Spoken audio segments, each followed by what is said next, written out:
Okay, everybody, hey, thank you for coming. I don't know absolutely everybody. I'm Dan, that's Lori. And then I'd like to introduce our two guests today who are mining experts, Brian Briggs and Chris Folsom. And so for those of you that weren't here last Wednesday when we kind of introduced this whole idea, the need is to go through a safety training session for those people who are occupying the mine on a regular basis. So this is to be distinct from, let's say guests that come up. They're also going to have to get some training, but it's going to be a very clipped version. You guys will all be resident experts in how to occupy the mine, and there's going to be a whole series of protocols that Brian and Chris will introduce. So I'll shut up, and we're also going to have a PowerPoint and a video available of this if somebody couldn't make it or you want to review some of the material. So anyway. So with that,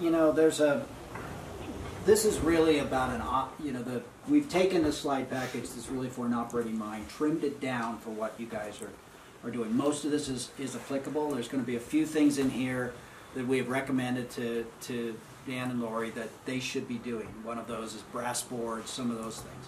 If there's anything that's not clear in here or there's questions about how do we apply this to what you guys do, stop us. We'll talk it through because the next step is for Dan, Lori, Anton to really develop a couple other documents that need to be had. One of it is emergency evacuation. If something should happen, someone is in the back of the mine, they're overcome for either rock fall or something like that, you need to evacuate. How do you do that? How do you make sure you know who's in there, right? So those are things that they're going to have to do as part of moving through the process with the county. This is kind of the start of that process, is trying to get some things that are applicable to what you guys are doing up there on paper, and then the next step is emergency escape plan, and then training for who else comes up there. Most of you go up there, not on a daily basis, on a regular basis. This is for you. The next, we need to develop another slide pack that says, well, if you bring someone up, what do you need to do with them? Do they need all this gear? Where are you going? Are you just going into the studio areas, or are you going back there? The one thing that I've got to tell you is that this mine's been open for 30-some years without mining in it. It's fairly stable, but the stability and some of the things that can happen as time proceeds, this mine is not going to be, if you left it alone, you didn't do anything up there, as of today, in 30 years, you're going to have some significant rockfalls. It's going to happen. And so when we tell you to inspect your areas, what we're doing is we're telling you, hey, it's a surety that there's going to be areas up there that currently are okay, but will not be okay 1 year, 2 year, 5 year, 10 years from now. And there's some areas that we've talked to with Dan and Anton that there are some areas up there that I would walk in as a mining engineer that's been doing this for almost 40 years, and I would say that's unsafe. Don't go there, right? And so we want you guys in this to get an understanding of what we see, and then when we go up to the mine, we'll show you some of those places, and we'll say this is what you're looking for. Okay. So again, stop us at any point. This is if you're a miner in the mining industry, you hate these things. You hate guys like Chris, okay? Because they're boring. Guys like me are very boring. But it's for your best. It's in your best interest to try to understand as much as possible. And again, ask questions, stop us. Chris has been a safety trainer in his life. So he's done this many, many, many times. That's why he has that monotone voice. He's just learned how to be monotone. Well, I'm not that bad. You aren't that bad. Well, I've walked into your training and I've gone to sleep like that. Oh. Okay. Well, that's why we gave everybody coffee. We're going to keep them close to your neighbor. Stay with the caffeine. Don't eat too much. If I see anybody falling asleep, I'll tell you to go outside, take a break for a minute. Yeah. I'm going to try and keep this pretty short. Brian, do you want to cover the first part about the Smith mine? Since you're I will. So I don't, we're going to show you some things like this. This is a self-rescuer, okay, and we'll get into it. This is an old picture. This is how, if there was an emergency underground, there were mine gases or fire underground, that's the type of stuff that they were wearing back then. This is just south of Red Lodge. If you guys ever taken the road between Powell, Wyoming and Red Lodge, you go right past the Smith mine disaster. You can read it. I'm not saying that you guys have this sort of trouble here, but anytime you go underground, you're at risk. And the worst thing you can do, being underground, is become complacent. You're there every day. You don't see anything. You don't care.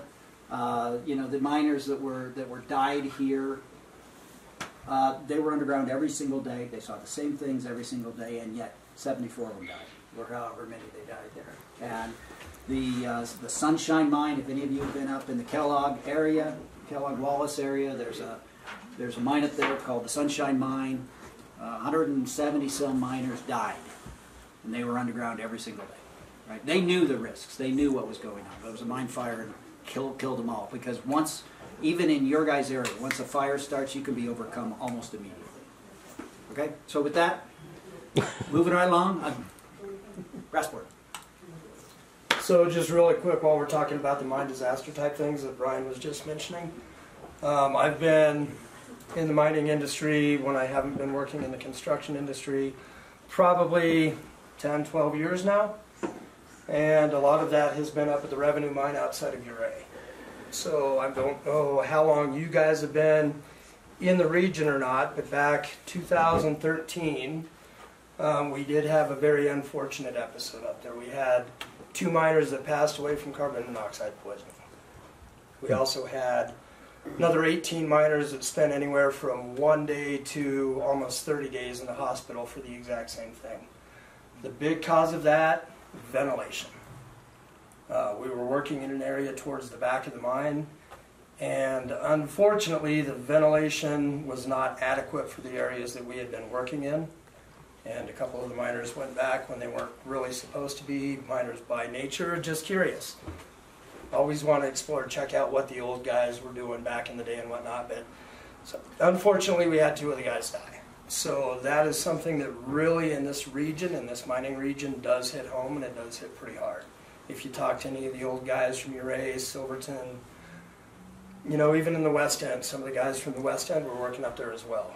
They can tell you names of people. They can tell you their exact experiences from situations like that. So that was one of the reasons that when I went back up to the Revenue Mine a couple years later, I got involved in the safety program. I've got a pretty significant background with that, but that was one of the big things. I definitely do not want to be a person going somewhere knowing that, you know, that could be happening. If we're not taking the proper precautions, we're not following things that we need to pay attention to. So, with this program, I'm going to explain to you some of the things that we use in the mining industry that are very applicable to what you're doing. I know that you're running kind of as a civil project, but the OSHA rules are going to defer to MSHA on several different things. So the more informed you guys are, the more that you follow these different procedures, the better off you're going to be in the event that there was an accident and OSHA or MSHA or a combination of both come up to investigate the situation. Cover your butts. And it's good for working as partners. Everybody needs to know everything. So as it stands right now, everything that you guys do up there will be regulated by MSHA and the state mine, or OSHA and the state mine inspector. If at some point mining would occur up there, you know, developing new studios, that sort of thing, then you immediately go to MSHA. The one thing I got to tell you about MSHA is they have the ability to levy criminal penalties. Most regulatory agencies can't put the handcuffs on you and send you to jail. MSHA can, and they have done it. What does MSHA stand for? Mine Safety and Health Administration. It's OSHA is the occupational. So right now you guys are under OSHA, but if there was an accident up there, OSHA, because their regs are about that thick, you know, if you print them out, they're about that thick. MSHA's regs are about that thick. If there was something, you know, about 4 times as thick. If there was something that happened up there and OSHA had to come in and do an investigation, they would immediately defer to MSHA regs. It just happens that way. And they don't have the ability to levy criminal penalties, but they do have the ability to levy civil penalties, both personal and corporate. So it's important stuff. So if you are the cause of an accident for either because of inattention or not, you did something and someone got hurt, it's personal. Okay, and you guys need to understand that. Anytime you go underground, it gets personal. Okay. Brian, can we expect MSHA to be involved unless there is an Nope. accident? No. Oh, but if there is, Not at this time. if a rock falls and somebody gets their shoulder broken, It'd be MSHA. it'd be OSHA. oh, okay. OSHA would come in, state mine inspector would come in, and that'd be the end of it, Okay. unless there was something drastic. Or they could say, well, you guys were mining, meaning you were actually removing material from underground and taking it outside. So if something like that was to happen and they could apply, they could say, well, you really should have been under MSHA, then they would come in. Okay. And that would be worse than if you Okay. were being inspected. But right now, you guys are okay as long as you're not removing material. And I'm saying, actually doing mining, drilling and blasting, that sort of thing, then Yeah. it should be on you. Okay? Sorry, Great. Chris. Go. All good. So the first thing that we implement when we go to work at the mines is we have a brass board procedure.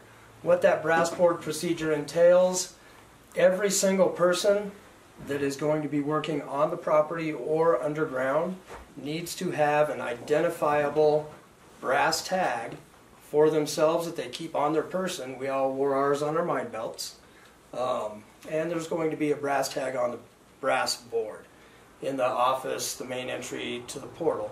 Every time somebody goes underground, they would move their brass tag from the out location over to the in location. That way, if anything does happen underground, that person is unable to be found, lost, whatever, taking a nap back there, nobody can get a hold of them. We know that that person is not there. MSHA regulations, every single time you go underground, you move your brass tag to the in location. Every time you come out from underground, it goes back to the out from underground location on the brass board.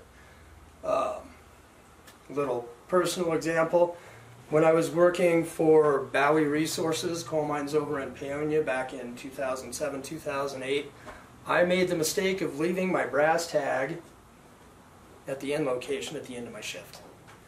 Drove back to Ouray. When I got back to Ouray, my shifter called me, made me turn around and immediately drive back.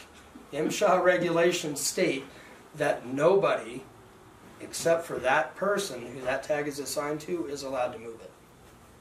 So for me, that was roughly a 5-hour round trip. And in between shifts, I only had about 4 hours worth of sleep I was going to get anyway, as I ended up sleeping in my truck that night. But that's how serious MSHA is about that, and that's how seriously everybody in the mining industry takes this.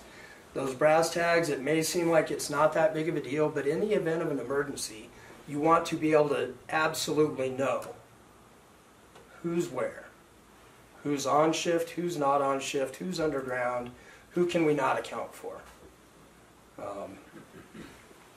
People, when I was at the revenue, people that were continually offending this, be written up and eventually fired if they didn't get their act under control. It's that big of a deal. MSHA does perform inspections on your board to make sure that everything is up to code and everybody's following the rules. And it's pretty simple. Yep, and here's a great picture of a brass board right here.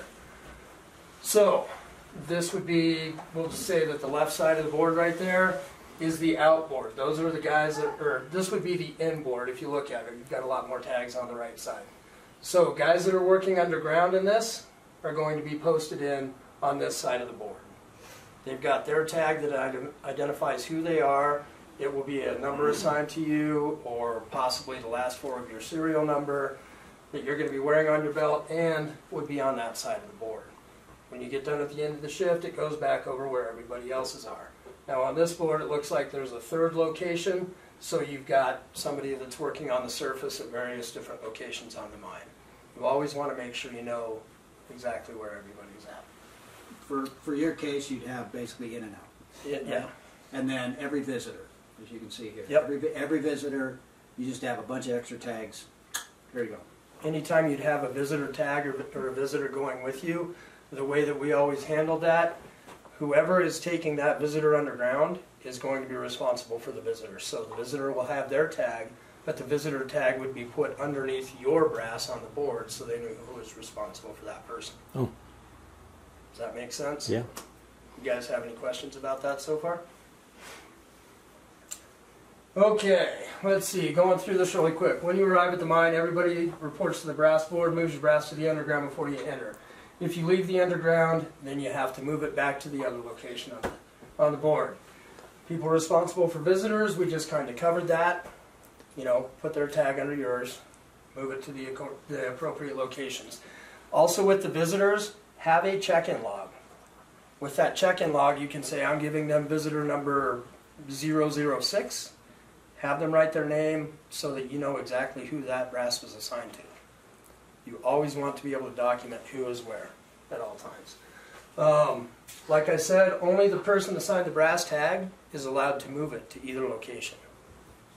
Don't be moving your buddy's brass tag if he comes in hungover, whatever, and you're trying to make him look good like he was on time. Don't be doing that. Get in a lot of trouble for that. Likewise, if he wants to stay underground and play and go look at some old workings, don't take the risk. You're putting him at risk, and ultimately, if something were to go wrong, mine can shut down. The whole working area can be shut down, and that's that. So, that's a pretty big deal in the mining industry. During an emergency evacuation, establish a muster point. Have something in writing. Everybody agrees upon that if we're going to evacuate the area, everybody underground is going to come out to the brass board, brass out, and wait in this appropriate area for further instructions. That way, anybody that is not accounted for, you can immediately initiate the emergency response procedure, whether that be calling in a mine rescue team, calling in the sheriff, EMS, whoever that may be. Fire. Yeah, fire. It's really about fire. So that's the big reason for having this. I know coming from a construction background, a lot of that seems like overkill, but it really is important to have all of those things in place. More people are killed in the underground construction side than they are in mining, believe it or not. You guys have any questions about what we've talked about so far? You mean things like subway tunnels and that sort of stuff? Yep. Civil construction, anything like that. Eisenhower Tunnel. Yep. Civil construction kills like 10 times as many as the mining industry. And some of it's because of the regulatory control. MSHA, as I said, is criminal penalties, right? Sure. If you're a supervisor at a mine and you make a mistake, there's a darn good chance that you're going to go. When they did have the accident that Chris talked about at the revenue, the personal fine for the owner of the mine was $1.5 million. And they were trying to send him to jail, and they ultimately did not get that done. $1.5 million for 2 guys' lives. You got off cheap, if you Yeah, ask that's me. what I thought. You really did. Okay, moving forward, let's talk about the next few things that you really need to pay attention to. Ground control. You're working in an environment that's been, excavated out. Ground conditions can change. From the sounds of it, this mine's in pretty good shape still. However, you really do need to pay attention to things. When we're talking about ground control, typically in the mining industry, we're talking about bolting, pinning the different strata together, and using different styles and types of bolts and mats and plates, glue-in, resin dewey dags, things like that. What you're trying to do is you're trying to consolidate, keep everything pinned together and tight, and not allow it to be able to move and basically come falling out and pop you in the dome. It's going to hurt pretty bad. Nature abhors a vacuum. Yes. Okay, and you just created one in an opening. So it's going to want to fill it at some day. And right now, if you walk around mine, there are no rock balls. There's some very small Mickeys that the miners years ago used to hang vent bags. So that is something that Dan and Lori are very aware of, Anton, and we've designed a rock bolt plan to come in there, and it's going to take time to do it. But until that point, this is something ground control. What we're going to show you here is And what we're going to show you up at the mine is how you evaluate it to make sure that you're safe until that ground control gets put in. Okay, and this is something that's going to take some time to get that place to a point where we have the rock bolts in. Not as many as this, but right now you're on the right side. Okay. Okay, and we'll skip through these pretty quick. Yeah. Yeah. So coming from the two different points of the world, coal versus hard rock, coal mines would have been the guys in the first picture. Hard rock tends to want to blow and go, and okay, yeah, no, it sounds good, we're good, let's go mine. So you got the two different ways of the world. If you take a look here, this is kind of the beam method of mining. You can see the different stratas that are involved. What you're trying to do is you're trying to vacate voids, you're trying to keep those areas together. Now there's two different types of bolts that we're going to use. We'll use friction bolts, or we call them split sets. Typically they're going to be 4 foot or 6 foot. And basically they're a spring steel carved out on one side of the bolt. After you get your hole drilled, you'll go ahead and drive that thing in. It compresses the bolt together, and that puts friction on the different layers. But you have to be really careful when you're using those, because if you're not making good contact through everything, you can still have some ground that's falling out. The second type of bolt that we're going to use is going to be a Dewey dag, and that's going to be more like about a 1-inch piece or an 1.1 piece of rebar. When we drill those holes out, we're using typically 8 or 12 footers on those, and those are going to be installed with a 2-part resin. So you go ahead and drill your hole out. As you stick your glue up in the holes, for the 8-foot dags you're using 2 sticks of resin. For the 12-foot dags, you're minimum, you have to use 3. There's just no way around it. So you'll go ahead and drive that dag in there as you're spinning the bolt into place. That's causing that 2-part resin to mix. And then you're going to leave it, leave your jack set, let everything kind of set up for, depending on what your conditions are, maybe a minute, a couple minutes, 5 minutes at the worst case scenario. You're going to go ahead and put a plate on the bottom of that and drive it up, and the Dewey dags are going to be installed to about, I think it's 150 pounds.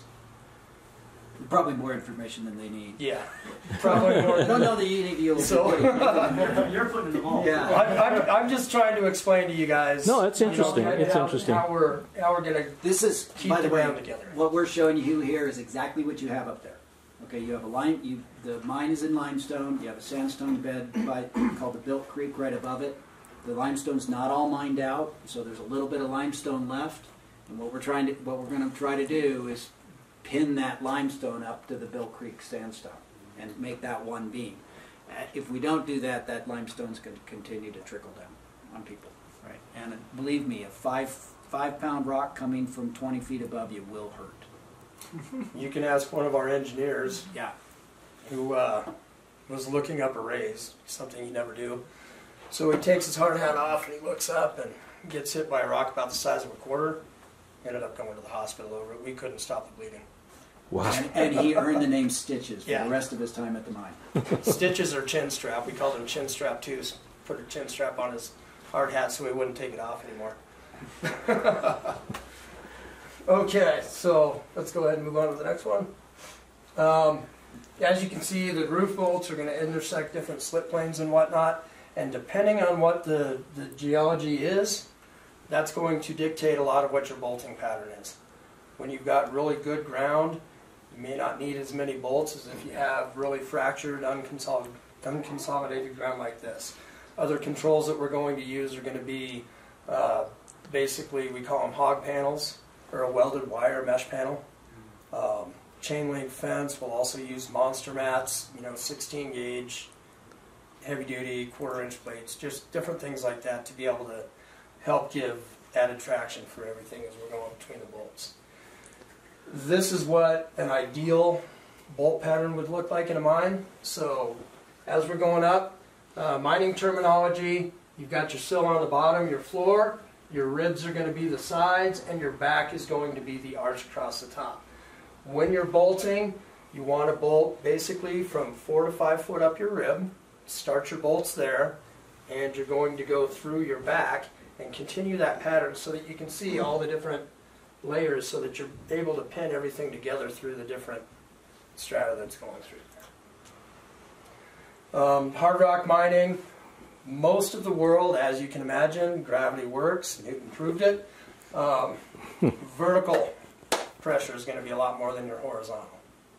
So that's what we're trying to control, is everything that's going to be above your head or, shoulder height up. Try and keep that from coming down on you. So those of you who have been underground, you get into some of the back areas. Is it arched or flat? Flat. It's all flat back there, right? And this is what the stress is from above, because you've got, in some places a couple 100 feet of material sitting out. This is what it's going to want to do, and that's why you're going to get the spalling of the rock as it comes off. It's going to try to do that because you've got that small sandstone layer there that's still pretty good, and then you have this, or the limestone, and then the sandstone above it. That limestone's going to flake off, and that's when you get the 5-pound rock coming off. Okay, and when I was up there just a few weeks ago, I was actually able to see some fresh rock on the ground, and some of those pieces were like that. Right, so if that comes off the rib or it comes off the back, it'll break your leg, it'll break your shoulder. Right. April 25th, 2011, 31-year-old drill operator, 6 weeks experience, killed in an underground crushed stone operation, walking into a crosscut, basically 2 different drifts intersecting each other, slab of roof 5 feet wide, 6 feet long, 10 inches thick, struck him. That leads me to believe that they didn't have all their bolting and everything in place. That's a big slab to be coming down. A really big slab to be coming down. I would not want to be any part of that. So we do have some things that we do to be able to mitigate that, and we'll talk about that here in a little bit. Some of the indications that we're going to look at falling ground, cracking. Anytime you guys are walking through there and you see new cracking, peeling, you see spalling, you see little things starting to pop, you start seeing water come out of places that normally water doesn't come out of. No problem there. No problem there. We don't have to worry about water. Okay, perfect. Well, that's good. Looking for discoloration. Some of these other things that we're talking about down on the lower end of that, they don't apply to you yet, but they very well could. Looking down the road, loading of the wire. When we put the hog panels up and we've got the bolts pinning everything in place, sometimes you will have a basket form. What that is that's unconsolidated rock in between your bolts that the mesh is trying to hold up. When those baskets form, your eyes get about this big. It's time to address it. There's just no way around that. We already talked about what we're going to install here as far as bolts. Split sets, Dewey dags, cable bolts or a tension bolt, where you'll have bolts going in multiple locations. Those are going to be for your bigger areas, your bigger intersections. And that cable that comes across, when you tension that up, that helps pin everything together and help keep it tighter. Okay, inspections prior to work. This is something you guys probably have never done in the construction industry, but in the mining industry it's something everybody does every day. When you first get to work, you sit down for your shift meeting with your supervisor, and you get a 5-point card. What that 5-point card is there's 5 different inspection points that are going to be on that you want to pay attention to and look at before you go to work in your heading or in your different work areas. And that's going to be things like, as you approach your area, you want to make sure that everything is in good working order. You want to make sure that the ground is in good condition. You want to make sure you don't have any unusual conditions. Part of your inspection, we'll talk about gases in a little bit. Your shifter or whoever's going to be the responsible person in the heading, drill operator number 1, he's going to have a gas meter. You want to make sure that you don't have any gases building up.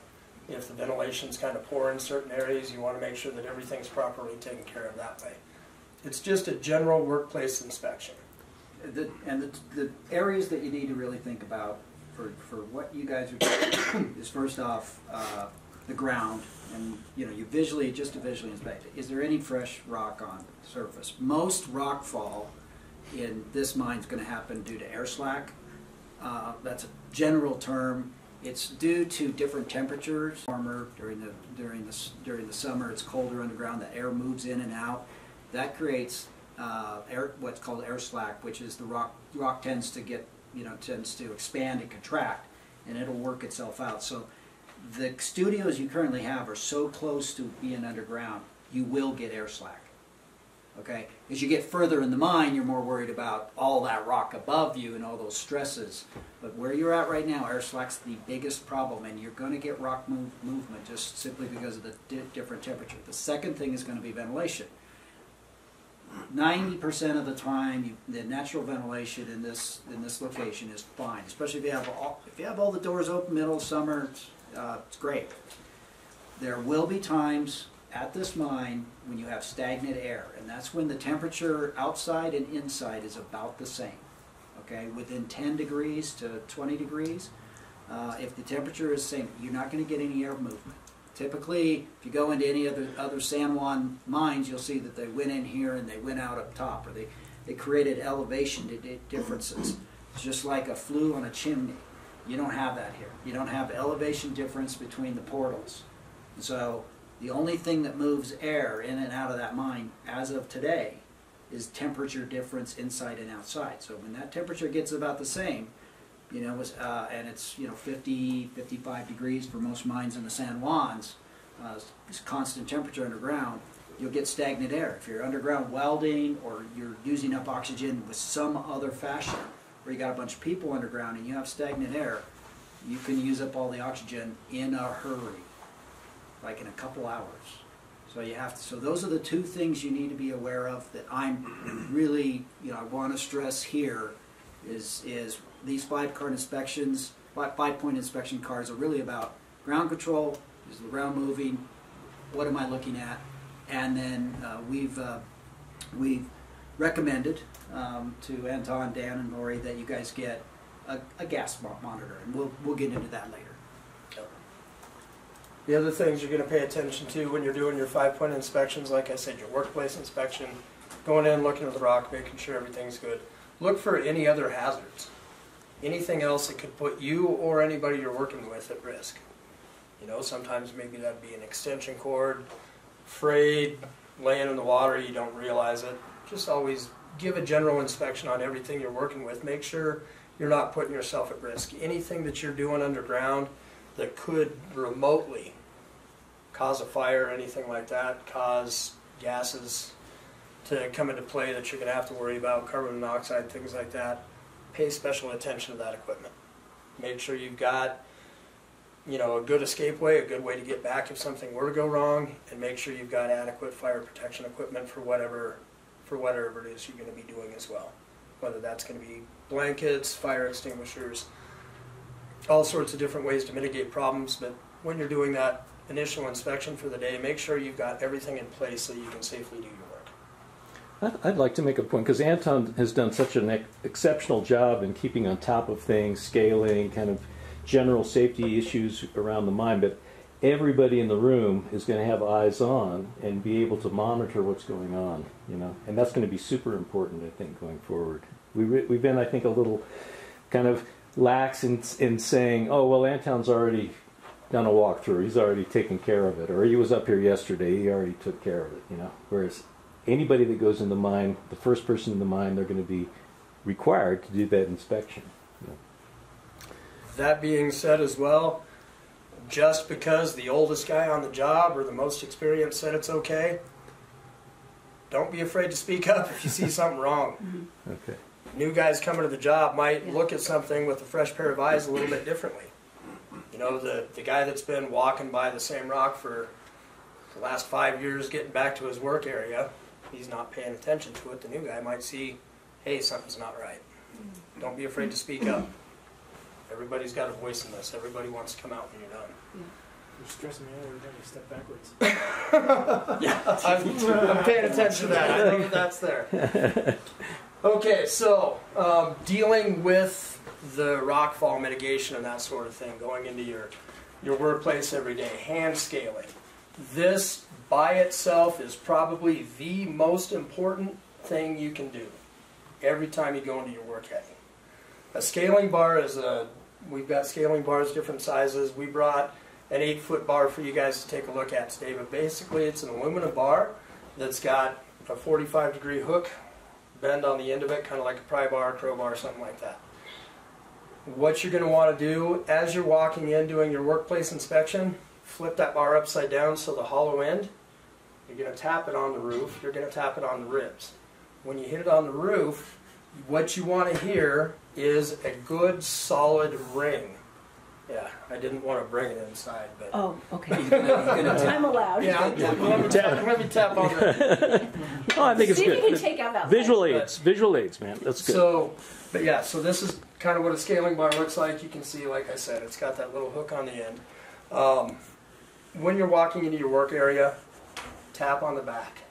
It's going to either give you a good, solid ring, or it's going to sound really hollow and drummy and with an echo. If it goes clunk, And if it goes clunk, you basically pull the oh shit handle, and that's the way the world walk works, backwards right? quickly. Yeah, get back. So as you're sounding ground, you're going to be listening, paying attention to the way everything sounds. That's going to be your first indicator of what's going on. The other thing you want to do, I know you guys don't have water up here, Brian, and I kind of discussed this briefly. Anytime we were working in the underground, we'd have new headings we're going into. Always visually wash your rock. Anytime you're bringing stuff out, and when you're doing your inspections, you want to be able to see what you're looking at. You want to be able to see those fractures that are in there. If everything's really dusty, when you start bringing things down, if that water is going to help keep the dust down, and that's going to help prevent silicosis. That's another thing that Not a real problem here. not a problem here, but yeah, you kind of get the idea that I'm talking about. You want to keep that respirable dust down. So if you wet everything down, that gives you a good clean face that you're going to be looking at. You can kind of see what's starting to fall, fracture out, crack, break, that sort of thing. Shall I take this? Yeah, let's take that back No, that's great. outside. That's We good can play good with for it the when we video. get outside. So when you're scaling, once you've identified things that do need to be brought down, when you're hand scaling, words to live by. Do not ever let anybody go further into the mine than where you're scaling at. Why? If I'm thinking I'm going to bring down a baseball-sized rock, and I bring down a Volkswagen, what happens to you? Yeah. You kind of have some issues at that point, especially depending on what the size of your heading is. So never let anybody go any further in than what somebody is scaling at that particular point. And don't stand behind somebody that's scaling either, because as they're scaling, they're going to need to be able to identify a pathway to get back if, in fact, they do bring that Volkswagen down.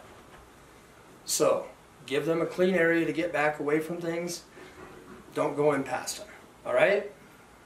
Pretty standard, easy rules of thumb to follow. Yes? We've been typically not scaling by ourselves up there. We always have someone Perfect. around. That way you fuck yourself up. Yes. Someone there. Exactly. Alright. Exactly. Good point. So when you're scaling, preferred scaling technique, you want to have a bar that's going to be long enough to be able to touch the back and go past your waist. You're going to have one hand on the bottom end of the bar and the other hand up. You want to pry everything down. Don't try and pry up on things. As you're trying to pry up on things, you stand the potential of bringing that down, that rock back down. It's going to roll down the bar. It's going to break your hand, hit you in the shoulder, knock your hard hat off. Your cap lamp's going to go flying somewhere you can't find it. All of a sudden, you're in kind of a pickle. You're in a bad mess. Minimum, at a minimum, when you're scaling, hard-toed boots, steel-toed boots, plastic caps, whatever. You definitely want to have some hard footwear going on. Have to have a hard hat on, and you absolutely need to have safety glasses, leather gloves. If you don't have that stuff going on, you shouldn't be scaling. Hard hats that we use, kind of a little fun way of the world here. Brems kind of help give us some extra protection. When you're working in raises and whatnot, it's amazing how guys that are this big can fit under the brim of that thing. We also, our cap lamps can attach directly to our hard hat. That way we don't have to worry about them. But you want to eyeball that, take a look. That's standard mining issue right there. Is that like more of a resin than our regular plastic caps? That's a fiberglass cap, and hard rockers, we all love those things to death, but the reality is probably need to get away from them. in the event that rock did come down and really hit that thing hard enough, you stand the chance of the fiberglass actually splintering and getting fiberglass into Oh, your head, and so you kind of want to avoid that. The hat that I the have. shatter. Yeah, the hat that I have. You know, the plastic ones, really trying to get away from those as well because they have a limited life on them. Oh. Generally, you don't want to be wearing a plastic hat more than about 5 years. So if you've got hats up there that are, and there's a date on them. Yep. Oh. So really the mining and underground construction industry is going to carbon fiber. Yeah, And I've got a carbon fiber. Oh yeah, I saw some. They're pretty cool. Yeah, they're really Yeah, expensive. they're very stylish. it's very stylish. You gotta look good, right? Yeah. Gotta be the best dressed guy at work. Yeah, you've hit most of this. I'm just going to kick through that. Okay. Yeah, so quick scaling technique, start from the top, always work everything in the back, work your way down the hoops. Top's gonna be your biggest hazard that you need to pay attention to, so.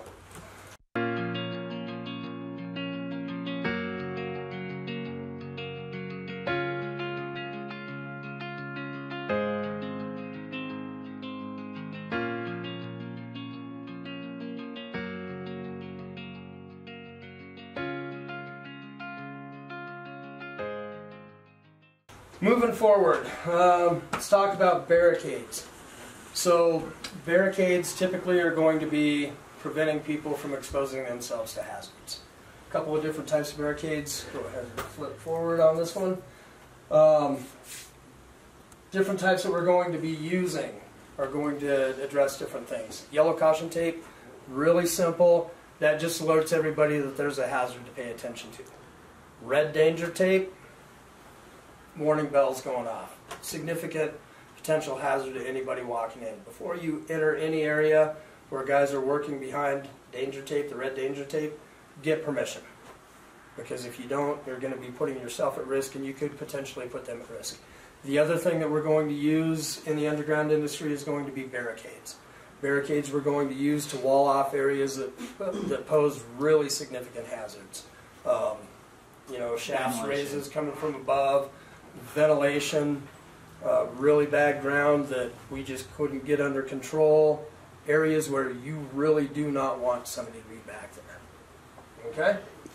I'm sure there's specs on those barricades because Anton and I are talking. Can they be, if they're scalable and somebody could vault over them? Is that?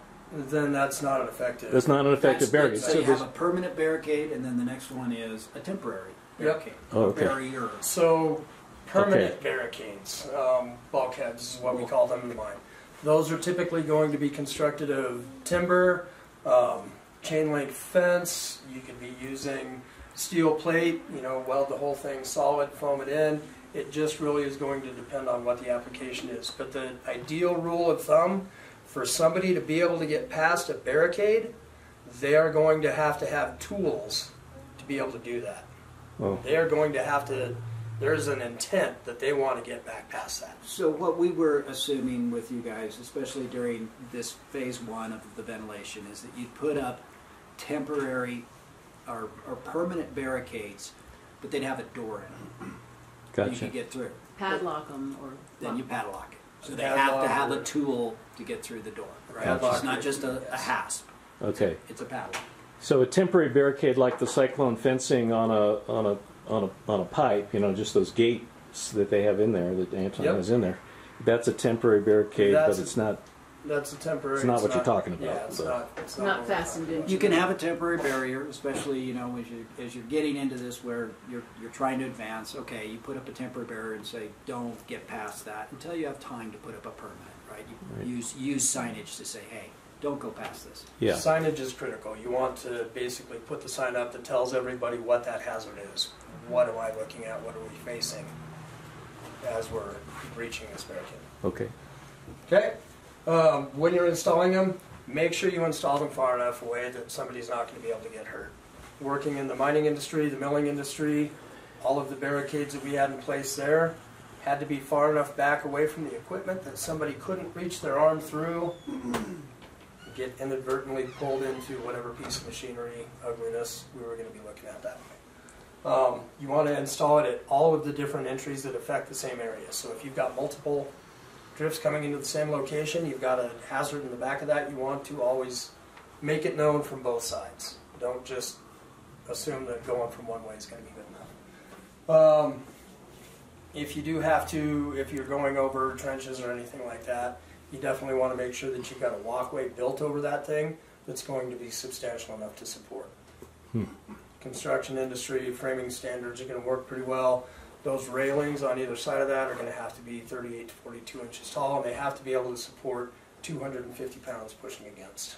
It's not something that, but when you are putting up a temporary barricade, you should get some tags that basically say, Anton put up a barricade here, and this is why. And the only person, you know, that should be able to remove that tag is the guy that put the tag on it, right? Gotcha. So if Anton says, hey, stay away from this because we got, you know, the electricians are working in this area and they're putting up, you know, they're putting stuff in, put a barricade, put a barrier in, put caution tape in and have the guys do it, right? Have the guys put a tag in there. And we will be creating different zones that different people have Yeah. different access to, just to... I think it'd be really good for us to discuss that with everybody in the room, looking at the map, what the zones are going to be. I'll bring up the map late at the end. Okay, great. Yeah. Well, here's just some. Okay, yeah, Different here's just a few barricades. examples of different barricades. As you can see, this one's constructed a hog panel and chain link fence. That you're definitely going to need tools to get through that. Bolt cutters, something to be able to cut through chain link. Jersey barriers, they work pretty good. Okay, Yes. moving on, gas detection. So we kind of briefly talked about you guys were going to need a gas meter at some point as part of your initial workplace inspection. The gas meters that I've been using most recently are the Draeger 2500s. They are very similar to the MX4 meters that you guys are going to be using. Most important things, I can kind of talk you through some of this. The reality is until you have one in your hand, you're really not going to remember most of it. So the most important thing I can tell you about it right now, the gas detectors need to be calibrated on a regular basis. Anytime that they're going to be exposed, if you drop one in a puddle, if you drop it in the mud, if you drop it, anything that could potentially damage that thing, go ahead and have it recalibrated. You want to make sure that those sensors are working adequately. So when you get your MX4s in, you should come with a calibration station, and somebody will be trained to be able to recalibrate those things. The way that these work, just really kind of a quick brief rundown. Once you get it turned on, it's going to go through a series of alarms and self-checks. You always want to turn that thing on and do your self-checks when you're in fresh air. Don't go underground all the way back to where you're working and say, oh, I'll turn it on, because then it's not going to read properly. So once everything's working good, it's going to give you an oxygen reading. Anybody know what the acceptable levels of oxygen are? Just little We'll get into it. beer trivia question. 19.5 to 23.5%. Get below 19.5, you're going to feel it. Get to 16, you're dead. Yep. Oh, wow. Yeah, things 16 is change death? really quickly. Dead. You're dead. Really quickly, like Like incrementally you walk minutes. into it. I walked into a mine over by Silverton. Didn't have a meter with me. I was looking at this mine for someone else. Walked in there, had another guy with me. Walked in about 100 feet, and I didn't feel right. I turned to the guy with me. I said, he was a smoker. I said, "You got your lighter on you?" And he said, "Yeah." I said, "See if you can light it." It didn't come on. We beat feet out quickly. If you can't light a lighter, you should not be there. And never went back. Okay. So would 23.5 be like sea level and 19.5 be Yeah, if you get up. Mount Everest, or somewhere in between? What was it up at the mine at 10.6? At 10.6, we were at 19. 19.7. So that's kind of like guess. our starting point here then. So actually, we were at 19.7. You don't have a whole lot of room. Yeah. Okay. And the sensors Or no, that... sorry, it was 20.9. It's Okay. 20. It was 20.9. I'm sorry. So we're 20. I'm remembering We're 21 in town.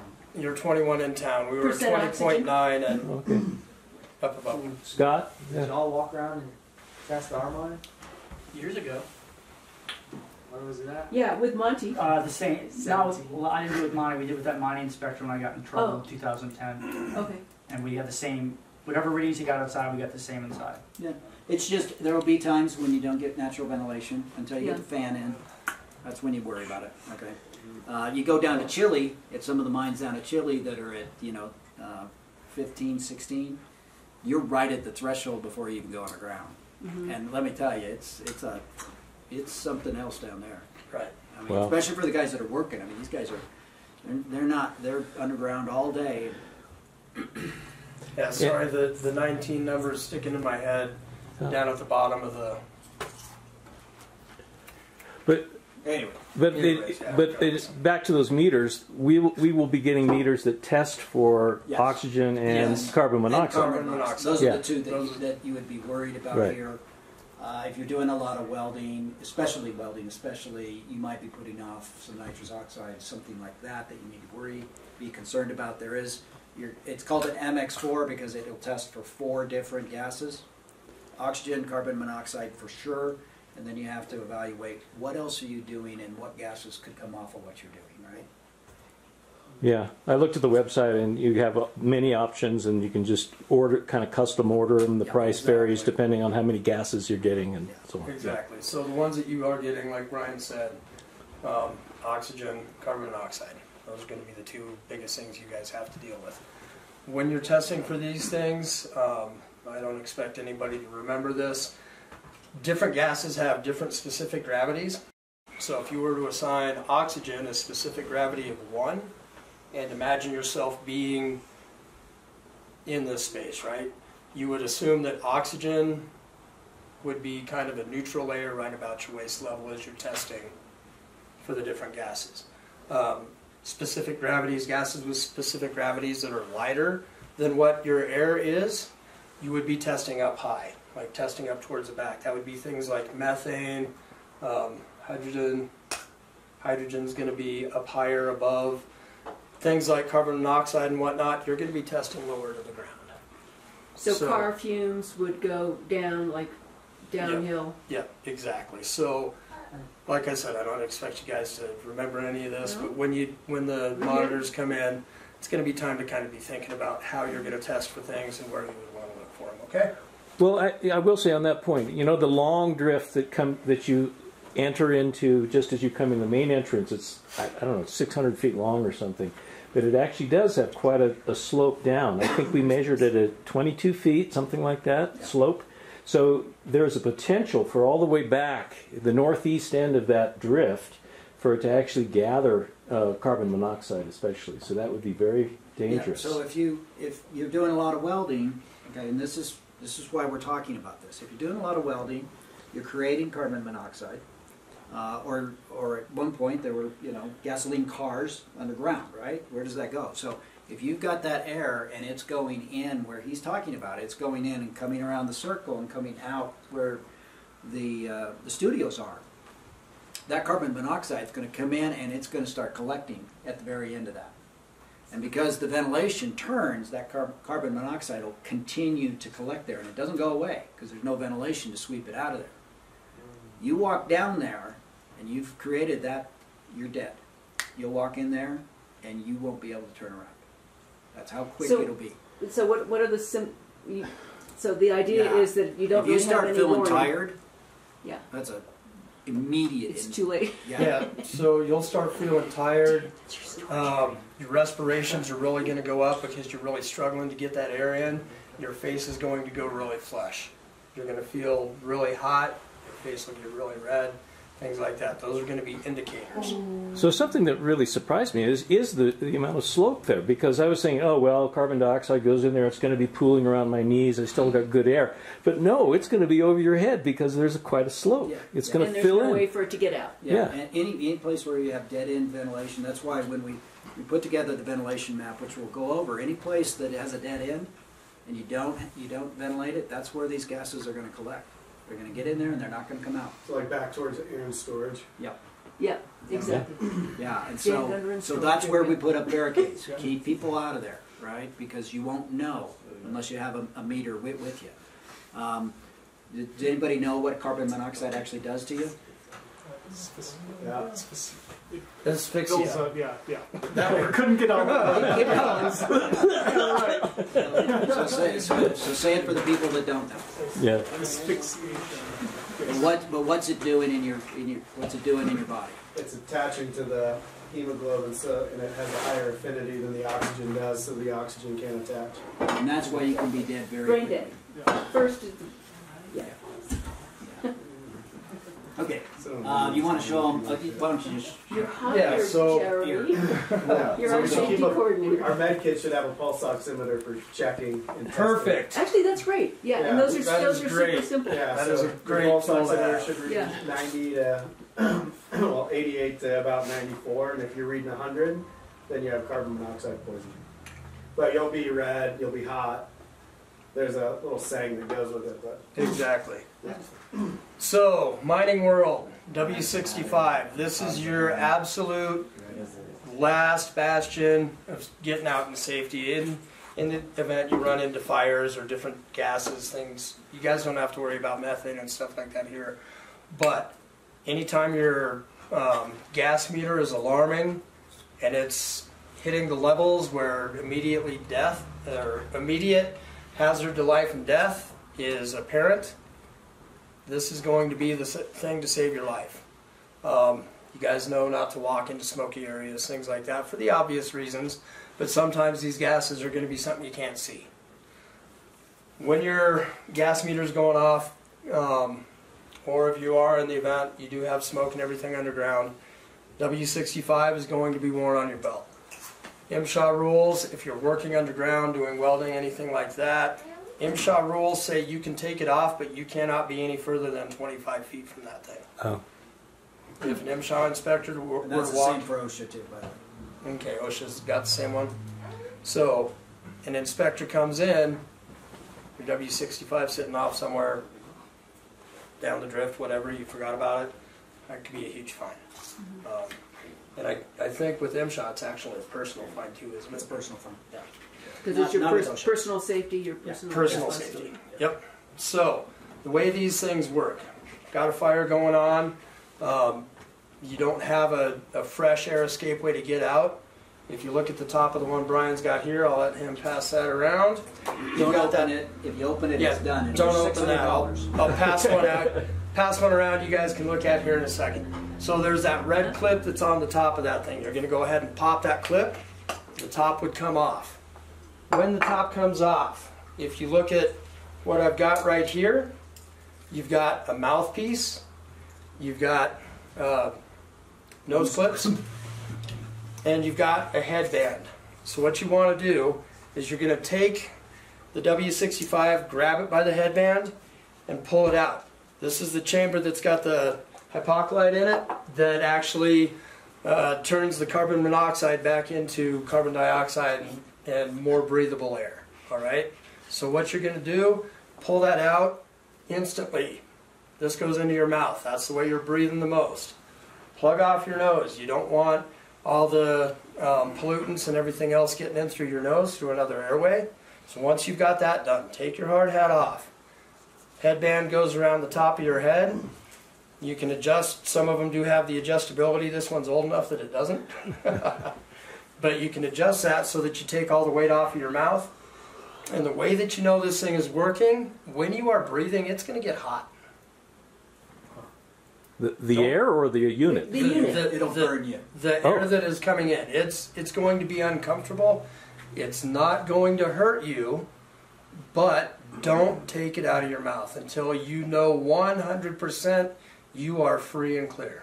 You're out of the mine, which is So not that's very a far. chemical conversion of... It's a chemical conversion that takes the carbon monoxide, reverts it back into carbon dioxide and breathable oxygen. So okay? that one's already been used once? This Once one, you take it out, you basically yeah. have to Once send it back. once You can't send it back to get... Everybody heard not to open Nope. that, right? yeah, don't open them. $600 a piece. How long does the chemical last for? Here we go. How long is it good for and for what percent? 1 hour, 1% carbon monoxide at 25 degrees Celsius, 95% relative. 95 relative humidity.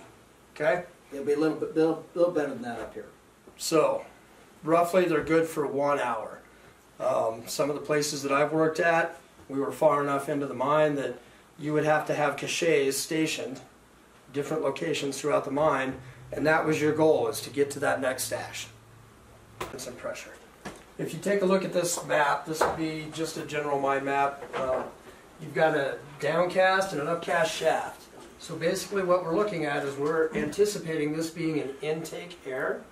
So the air is coming down through the downcast shaft, moving both directions as it's flowing through. As you can see, there's an additional booster fan over here because your ventilation, this is a much shorter area. You're going to have more airflow going through here. As you get into the bigger, longer areas, you need to help assist that air to be able to continue flowing through as things are going on. Especially when you start getting into situations where you got this going on here. Just general drawings. In between these two, you can see we've got a set of air doors in here. That helps to regulate the pressure from one side to the other so that you're not short-circuiting your ventilation plan, and everything's returning back up out this way. We've got a regulator drawn in here. We've got a stopping drawn in here on that one. The stopping is actually completely sealing off. Gotcha. Maybe with a door that you can get into, but it's absolutely stopping the air from flowing and continuing it to go on the path where you want it to go. That's a really simplified version, but it works. It works. And there are ventilation plans now for each phase of the mine. The first one's very simple. We'll bring it up later and we'll just show you. If you are in an emergency and you do have an emergency, always walk into the air. Have it on your face. Unless the fire's in front of you. Then you walk the other way. Okay. And we will be putting bulkheads in and stoppings in. Yeah, these are just a couple of different types of regulators that we're going to be using. Bulkheads, barriers that span an entire opening or blocking all the airflow. Regulators. Regulators can be a bulkhead that has a window or a door that slides to be able to allow minimal amounts of air through, be able to change what the flow is going through that area. Air doors, 2 sets of air doors. What you're trying to do is prevent a contaminable atmosphere. So if you're coming up to the first set of air doors, you open that, pull through, close it back up, then you go back in through the second set of air doors. That way you're preventing any cross-contamination, basically is what that is. Vent bag and tube, that's basically going to be like the ductwork in your houses and commercial establishments. You're just trying to direct the airflow where you want it to go. Big rule of thumb, leave the controls the way you found them. Don't ever change anything just because you think it's a good idea. Most of these things have been engineered and are put into place for a specific reason, so you don't want to mess with it. So is it ever a thing where they cycle and the fans run at certain times and then they cycle off, or is it just like high speed or low speed and you adjust in between to what volume you need to move? So the fans that we've designed for each phase of the mine will have a variable speed drive on it. Okay, so they'll always be going. Yeah, so right now, you know, as I said earlier, right now with the studios you have, natural ventilation is good pretty much all the time except for when that temperature gets close, and then you don't have it. So, you know, you don't need the fan most of the time. So, and even when you do need the fan, you know, towards fall and spring, right? Those are the 2 shoulder seasons. You're going to need a fan at some point there. Variable speed drive in there. You just need to move enough air. We will give Anton and Dan and Lori a cheat sheet. Hey, when temperature gets to this level, turn it on to this. Now we've designed the same fans as the mine opens up and you can get more areas. We've designed the same fans so the same fans work, so we'll just move the fan to the next proper location. So again. What kind of CFM are you talking about for? You told me 200 per person. Yeah, 200 per person. Yeah. 200 CFM per person? Yep. Yeah. Okay. And I was reading the study, but bear with me. A couple days, I slept since then. I was reading Brian's study, and the way that it's set up right now, I believe you can have, what, 20 people? Up to 32. Up to 32. Without... If you have... So, right now... You can explain it. Yeah. Well, let's get to the map. Let's get through this. We'll get to the map, and then we'll talk about what you guys need to know about ventilation as of today. Perfect. Mine gases. We'll go over this really quick. really quick. So these are the things you want to pay attention to. These are going to be all of MSHA and OSHA's levels that you're allowed to get to. Safe working levels set by law. TWA TLV is going to be your time-weighted average. Your time-weighted average is going to be the amount you're allowed to be exposed to over a set period, over an 8-hour period. How much can you work in it from day to day? STEL, short-term exposure limit, that's going to be almost like a ceiling. You're only allowed to work in X ppm for this amount of time. 15-minute limit, 4 times a day. Ceiling is going to be your maximum allowable exposure. IDLH, immediate danger to life and death. That means you've kind of hit that oh shit handle. It's time to turn around and run away as fast as you can. Okay, next. Natural conditions. This is what air is composed of. 21% of that's going to be oxygen. 78% is nitrogen, and 1% is going to be argon, CO2, and other various gases.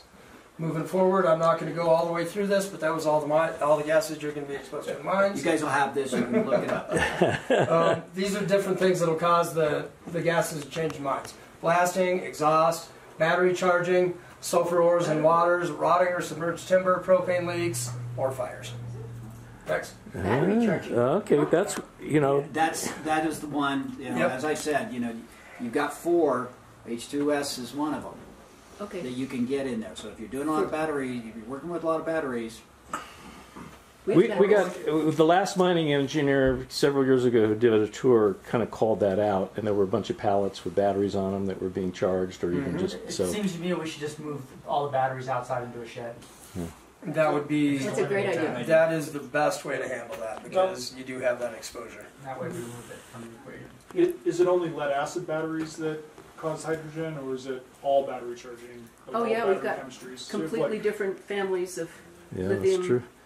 batteries and So most everything that we've dealt with has been the lead acids and that. So basically car batteries and D-cycle batteries. Yep, exactly. So, We can just move that outside. exactly. Done. Okay, oxygen, what to do? Explosive range, vigorously accelerates, burning, will not explode. Health hazards, 23.5 is your maximum allowed by MSHA and OSHA. 21%, give or take, is your amount in normal air. 19.5 minimum allowed by MSHA and OSHA. 17%, and this is where you're going to start seeing the problems. Panning, it's hard to catch your breath. 15% tingling, numbness, throbbing headaches. You're just going to drop, you're not going to be able to move. 9%, you're unconscious. 6%, nothing's going to live. Okay? Next. Let's go. Trying to get through this quick. I saw a couple yawns back here, so let's get through it. Yeah. Carbon monoxide, how's it created? Produced by mine fires, blasting, engines, due to incomplete combustion. Bad idea, driving gasoline vehicles underground. That is the biggest no-no in MSHA rules since the beginning of ever. Relative weight, specific gravity 0975, so it's going to be a little bit lower when you're testing for it with your gas meter. Colorless, odorless, tasteless, exposure limits. 50 parts per million for 8 hours per day, 40 hours a week. 400 parts per million for 15 minutes. Your gas meter will give you these readings. 1,200 parts per million, that's when you're you're done. done. That's it. Hold your detector around your chest level, right around through here. Okay, next. Let's see, explosive range, 12.5 to 74.2 with adequate oxygen. Most deadly gas in the mines. High exposure will cause rapid death. Percent of your blood saturation by carbon dioxide. 0 to 10, you're really not going to notice anything. 10 to 20, your forehead's going to get a little bit tight, skin's going to get flushed. 20 to 40% blood saturation. Headache, nausea, vomiting, and weaknesses. 40 to 50, it's going to be the same, a little bit worse. Pulse is going to be a lot faster. Your breathing is going to be really fast and weak. Potential collapse and convulsions. And above 60%, you're done. Go get the bag. Nitrogen dioxide, how is it created? Produced by burning or detonating explosives as part of diesel exhausts, arcing electrical equipment, and mine fires. Relative weight, 1.58. It's going to be found low. Colorless, possible brown, yellow tint. That's going to be some of your off-gassing coming from blasting. You guys aren't going to ever see that really. Odor, pungent, acrid odor, powder smoke. It does burn your eyes. You can taste it. It's really kind of acidic. It's not a nice thing to be around. Exposure limits: 5 parts per million is your ceiling level. 20 parts per million, you're dead. Okay. That's not very much. Yeah, that's almost nothing. So anytime guys would go into the mine, walk into powder smoke, that's just a bad idea. It's not worth the extra money to do that. What's nitrogen dioxide? What's it do? Explosive range, will not burn or explode. Health hazards. It will combine with the moisture in your lungs and actually drown you. Long and short of all of it. Pulmonary edema, it will drown you. Where does it NO2 come from? Kitchen stove. It's basically an off gas from burning things, combustion, that sort of stuff. That would be one of the gases you have to worry about when you're welding. Yeah. Okay. And also it said diesel. And diesel particulates, yes. And did you say something else?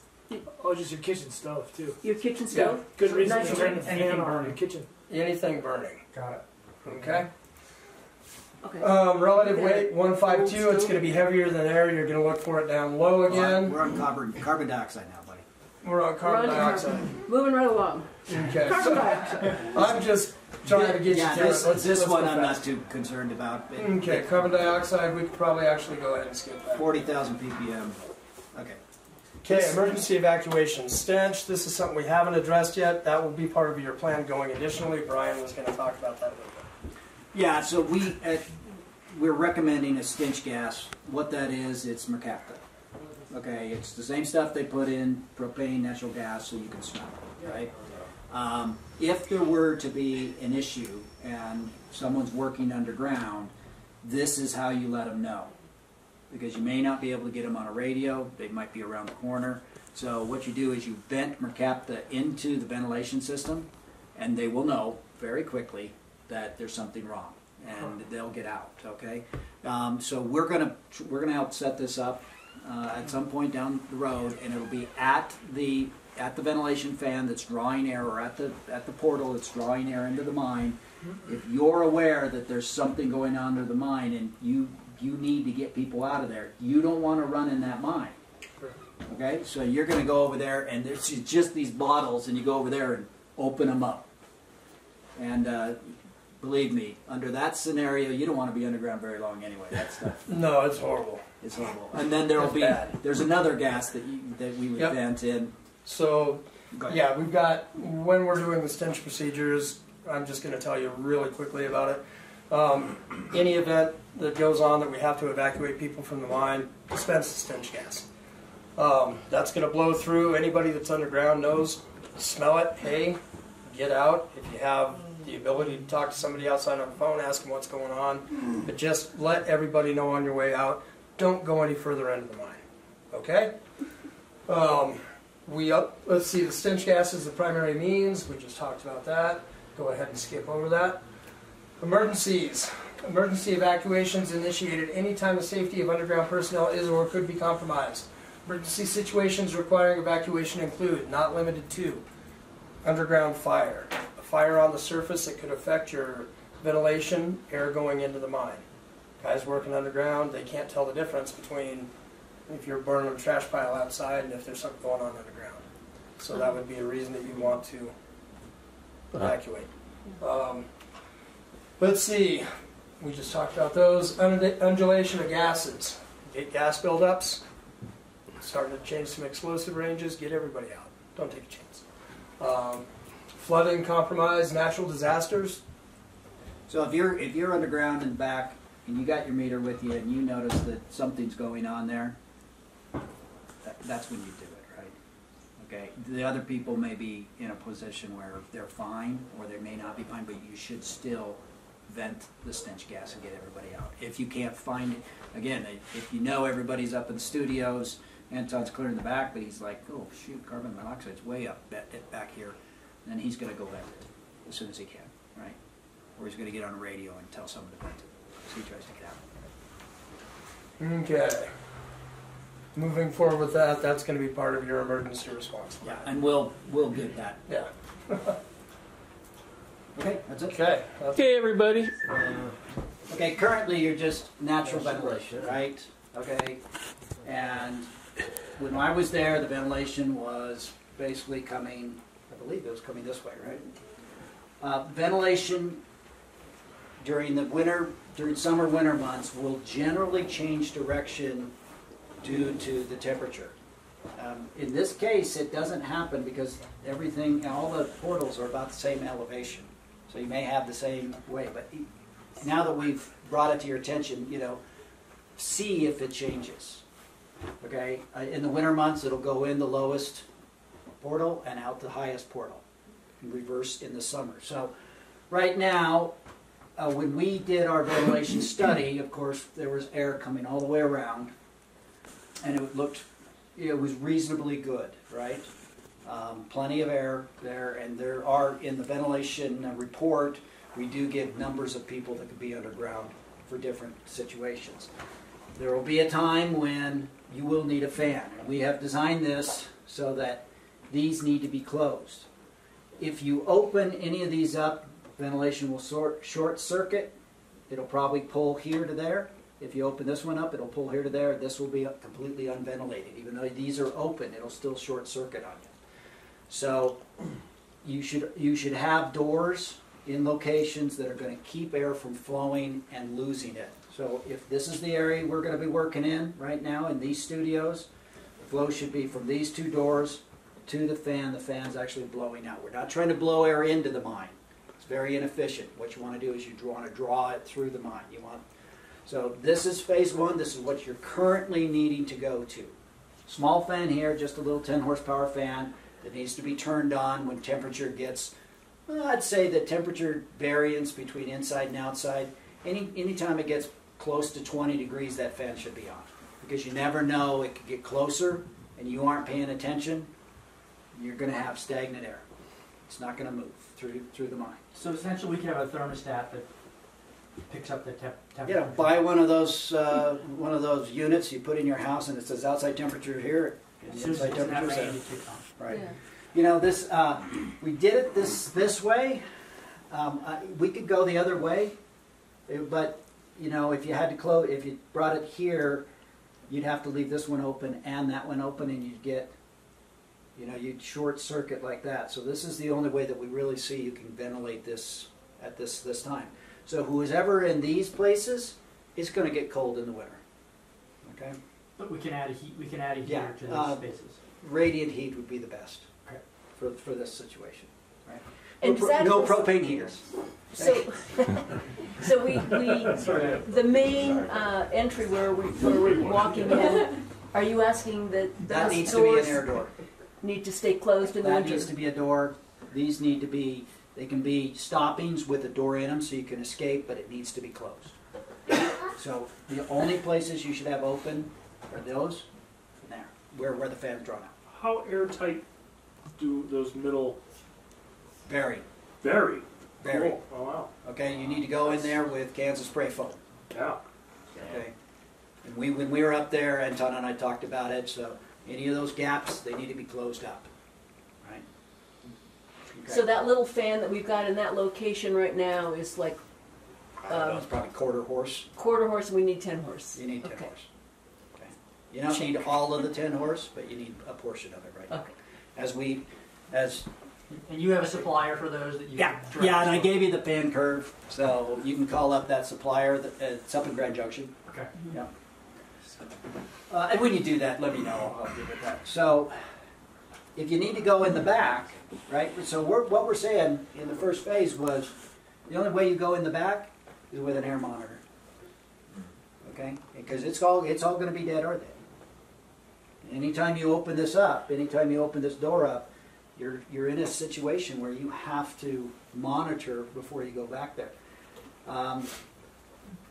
So if you want to get back there, same situation, fan here, fan there, and then right here what we do is we would actually draw air through the air door with vent tubing and set up a fan here and push it around. For my clarification, is that space down there the new portal that's been created? Correct. Yeah. That's where that fan is. Right here. Yep. So Portal 7. Turner. additionally Scott understanding Turner that, space. Yeah. yeah, the only other two doors that will be come and go will be the ones in You could Dan have Gunter's doors spot you could have and doors the old everywhere. workshop. Yeah, you can have doors everywhere. That's where the. But they should be- coming in. You know, they should be tight fitting. You know, they don't have to be completely airtight, but they need to be pretty airtight. So we're doing a new, like, main entry door. Or we're cleaning it up. Yeah, here. Well, Yeah, that one needs to be pretty airtight. If not, you're gonna short circuit around these. And this is primarily to ventilate the workspaces and not the rest of the back of the mine. No, to ventilate the rest of the mine, you need a fan here in order to push it through to this point. So first phase of getting up to snuff is just all the studio areas in front. We're phasing it That's- so we can afford to do all this work over time. Oh, I imagine. You can see these are stoppings. That doesn't mean they can't have a door in them. They just needs to be fairly What airtight. about if you want to have ventilation for a certain sort of a process like the CNC mill or like Doesn't produce any gas. or glass blowing? I don't know. Are there any things that we have to vent just for? I would Dust think control. the welding, or not dust control, but the welding and the, Right, but that's what the ventilation is. yeah. Yeah, as long as you're doing this, you're okay. Okay. Okay. I think Jamie's referring to additional than the normal, you know, when you're doing a certain application. So That- there's additional. So this fan, you know, if it's just people underground, that fan, you know, the variable speed drive will be 0 to 60 hertz. I'd put that fan at about 20. But if you're ventilating, I mean, if you have something going on that you need more ventilation that you know of, you know, kick it up to 40 hertz, kick it up to 50 hertz. That's why we're putting variable speed drive on. Scott? Is there any way we could close portal 1 and 2 and make those tight, and then portal 3, which is the current keep that open? This one? Then they self. Yeah. And just Just dead But airspace over there. it doesn't pull air through those two studios. I mean, But those you are could. the outdoors. You right? could, So, like, you just want to those put a can couple, self- you want to put a couple fans there. and those can Ventilate. self-ventilate because they're like they have doors to the outside. You're Portal right. 1 and 2. Okay, So those. 10 below outside, who's going to be opening up the doors? Yeah, true. Okay, you know, in this business, the safety business, you always got to think about the stupidest person that's working with you. Unfortunately, that is the absolute. It just seems like You might be smart, and you might go, you know, I need a little air in here. Well, it seems like portal 1 and 2 aren't going to open their. I mean, No, what we do is we'd actually the those main would be- entrance is always open. That's like- Can there be a plenum, like And a? but as- what I'm telling you is, I would close the main entrance. That's what I'm telling you. Yeah. I get it. Again, go to I'm one. designing for the stupidest person among you. You guys can point fingers. I don't care. You know, in terms of getting air in through portals 1 and 2, Yeah. rather than opening the doors and No. can it just be You'd put an opening? a tube in, Okay. like So, 24 inches. A transom, kind of a. Okay. Yeah, it's not like you're opening the door because That's you need what I'm that. No, thinking. it's like This is it's not like fly something at all. like this. And if I was working there, I'd make sure that tube went past me. Yeah. Yeah. Right? That makes more sense. Okay. Okay, I'm seeing and it. we'll have heaters in those spaces. Come on. Yeah. Yeah, I'm at the end of the You're, line, at the, so I'm all you're, you're good. actually gonna be all heated. You're gonna You be just smell fine. all the farts down there. Oh no! So then those new portals will have. This gets transom or- exciting. You want the whole mine. Yeah. You want to throw a massive party. Yeah. There it is. This is massive party. Your days are Okay, we've actually driven out a new opening here and talking to Anton and the others, you know, thinking about driving others out here. This is the time we're worried about blasting gases when we're back here doing this. Now, the way the state of Colorado works and MSHA works is we can be doing this work, this would be the mine, and you guys would be doing whatever you want to do up here. Okay, we just need to have a separate location where we can come in and out from this, and you guys would still be under OSHA. You don't have to worry about MSHA. This would be under MSHA, okay? And then it could be timed. That could be timed too, where we could do this at night. You guys could be working during the day. Or then There we're- just needs to be a separation, Oh. okay? So if we kick these out, we would draw from this new portal here, which would come out on the cliff. You know, if we put a couple more in, they'd all come out on the cliff. We could draw air, and goes all the way around. Now these would still need to be stopped, these two, because they're going down. Carbon monoxide and other heavy gases can accumulate. If you want to ventilate those, we would put a fan there, run vent tubing all the way to the back, and push the gases out. I will tell you that if, on a ventilation standpoint, these are the areas I worry about. Don't walk back there, Yeah, like we did. exactly. You say don't walk back there. Don't walk back there without a vent, without a meter on. Or drive the flat. Yeah. Just don't do it. There's So- no reason to go back there. So I don't know if everybody's oriented, because I mean, this is sort of, we know this like the back of our hand, but looking at that lower right portion here, what Brian is proposing initially is to punch a hole all the way out through the cliff face. That will allow a solution for that problem of of having carbon monoxide gathering in there. That's I see that as a huge problem without that. And a nice little balcony and kind of like that's the best studio in this place. Yeah, big swing. So this is, Yeah. so under zip this line. scenario, Yeah, you'd actually have two fans, two horsepower, two fans here.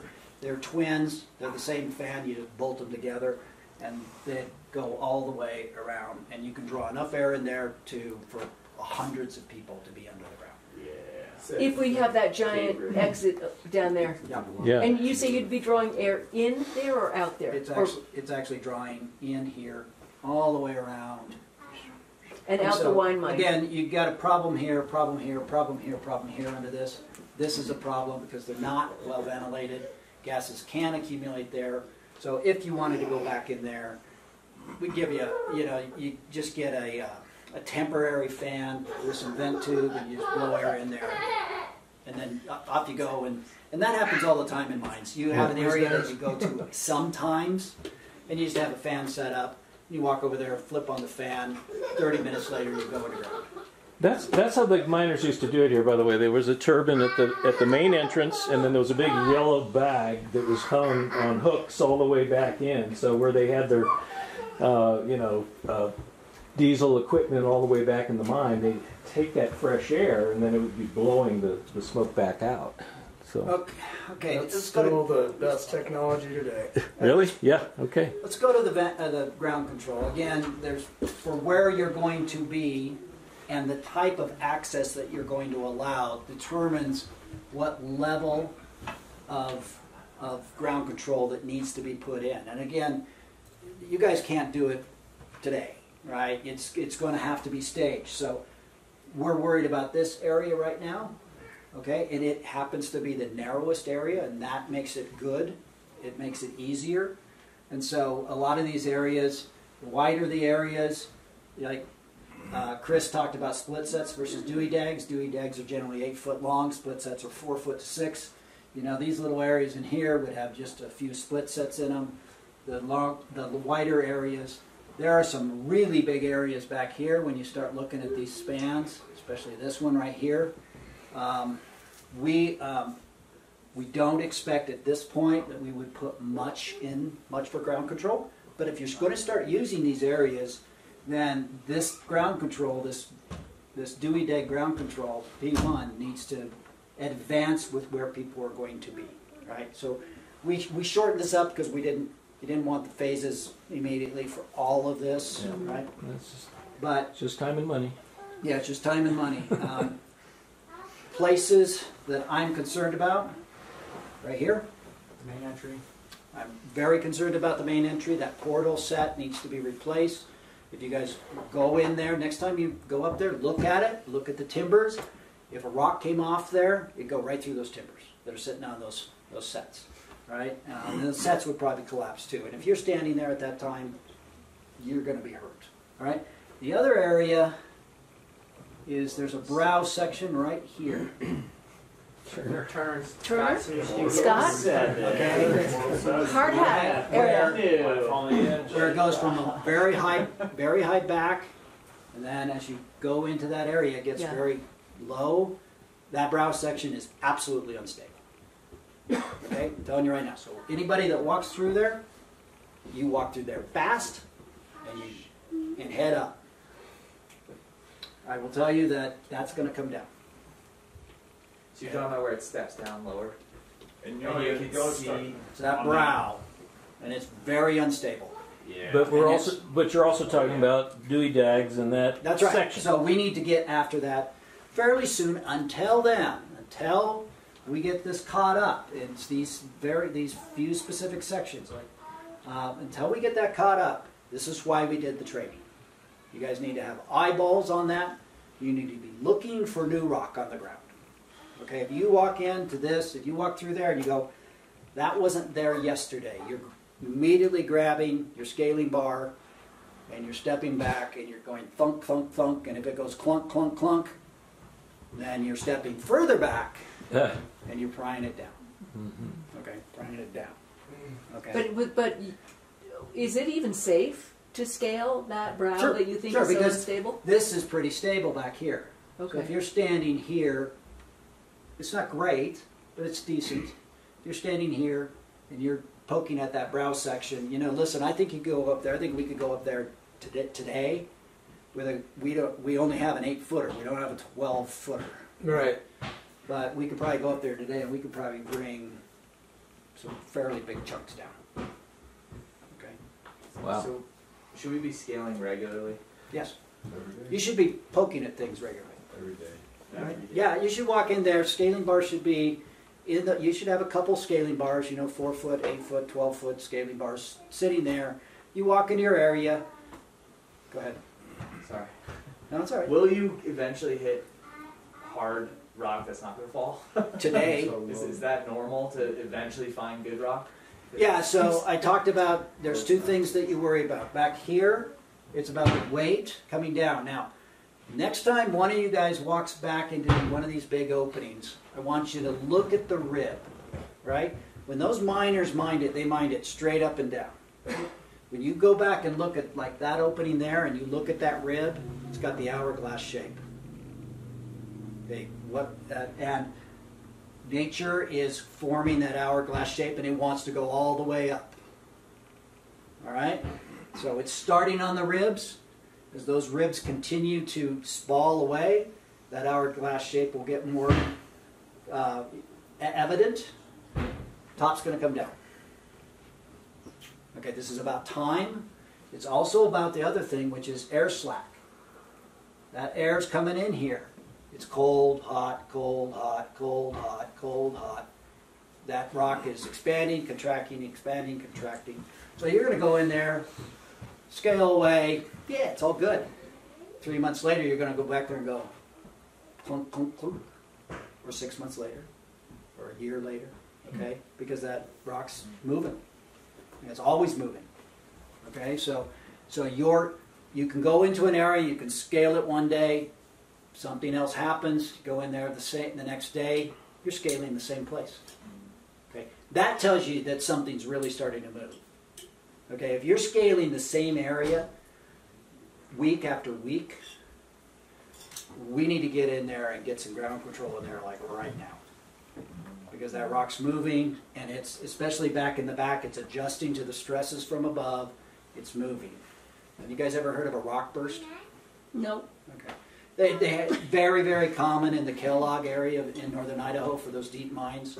Lucky Friday's one of the big ones.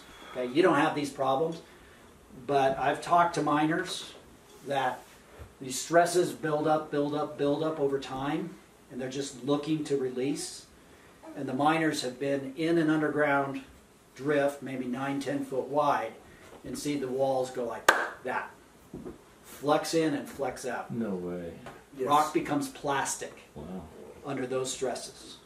And it causes, it's called rock burst, big boom. Right? And then everything comes down on your head. And the rock goes right back to where it was. Sometimes. But there's a big pile of boulders on the ground. There's a big pile of boulders someplace. May not be where you're standing. Hopefully it isn't. Yeah. My son's a mining engineer. He's going to Lucky Friday.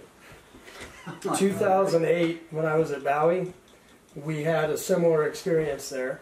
Bowie coal mine, obviously, you've got your coal strata, and then you've got sandstone and different layers above. The area that we were mining out, section B12, 2,800 feet of overburden. So if you were to go from our working area straight vertical 2,800 feet, there was so much pressure pushing down on the ribs, you'd be walking through there and it would shoot baseball size coal just across there. Even worse than that, we had to evacuate and eventually abandon that area. There was so much pressure it caused the floor to heave up. And if you guys can imagine, it took a diesel skid steer. Luckily nobody was in it, but it squashed it flat, popped the wheels off the axles, pinched it. We had a 6-foot wide conveyor belt running about 700 feet back in there. It took the tailpiece of that conveyor belt, pulled it back out almost all the way to the entrance, almost all the way to the head roller.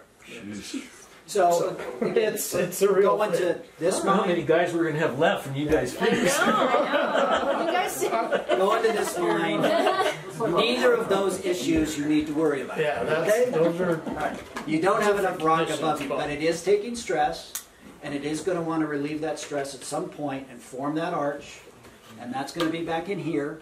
And so what you're back in here looking for is those ribs.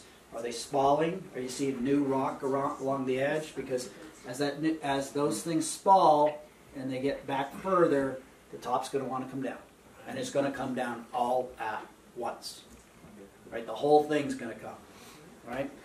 And then in here, you're worried about air slacking due to change of temperature. This is going to be fairly small stuff, right? But even something like that could hurt you, right? So here, we're just really worried about scaling. Back here, if you're back there for a reason, you're going to have eyeballs on things, looking for new rock, and staying away where new rock's starting to build up, okay? Because at this point, there's no intention of going in here except to do some spot bolting. Right in here, spot bolting. Right in here, some spot bolting, because there's some things hanging. There's some things hanging, and if you go back there, you'll actually see them. You'll actually see this rock that you're looking at and going, that's going to come down. Right? Okay, so, but let's worry about this right now. This is where you guys are, and you need to just take a scaling bar and go bang, bang, bang. That's it. And we'll barricade those areas so that Yeah. folks can't get in unless they Okay. have a reason. So, any questions? Any more questions? You know, and just this is all in the report. I'm sure you guys will be able to get a copy. And this is what we're going to do. Okay, we're going to go in here. There needs to be a new portal set at number 3. Okay. And then as they get wider, you get more ground support. If we went in there and did this ground support, you get, a good 50 years out of that before you had to really go in there and do it again. It's never, even though you've done something, it never stays the same. It's always, the rock's always going to be working. I think this idea of the portal sets, I think, is probably interesting to everybody because we're going to try to have a consistent solution across all 7 portals eventually, and there'll have to be, what did you call it? Triple lacing. Triple laced. So 3 by 12s. You can't read layer. it, but once you get these steel sets in, you put 3 layers of 3 by 12 on top where it comes out of the portal, because when those rocks come down, you basically have a single layer right now, single lacing. One of those rocks go right through it right now. If you were standing there, you'd get crushed. And there's 2/3, 1/3 in terms of... Yeah, 2/3 in, 1/3 out. But the triple lacing is only on the outside. Triple lacing's on the outside, single lacing on the inside. Yeah. So we're talking about mine timbers coming from Idaho, right? Yeah, unless you want to use steel. Though the lacing, yes, we need to get those from Idaho. We just don't have good timber here from the local. If you're doing the sides, I don't have any problems using the local timber.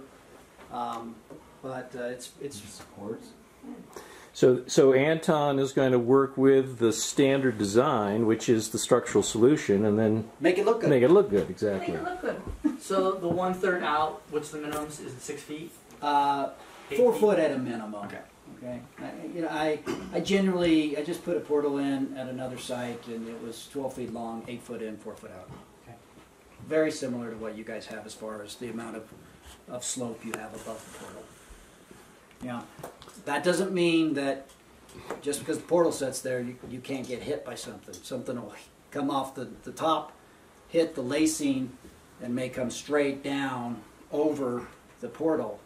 So, you know, typically a operating mine would have that portal come out 20 feet. You know, you guys don't have that luxury. You don't have that much room. The other thing on the outside that you've mentioned, Brian, is the idea of a berm that keeps people away from that cliff face, right? Yeah, Jersey berries would be great there, right? You just need something there because that whole face is, you know, it's pretty ratty. But Anton knows this. He's been in that. He's been in that side of the business. Yeah. Before I shut this off, any questions on the ventilation and drain control? I have a question, more of curiosity. I'm not sure if you know the answer to it. How much overburden do we have for our mine? Bert.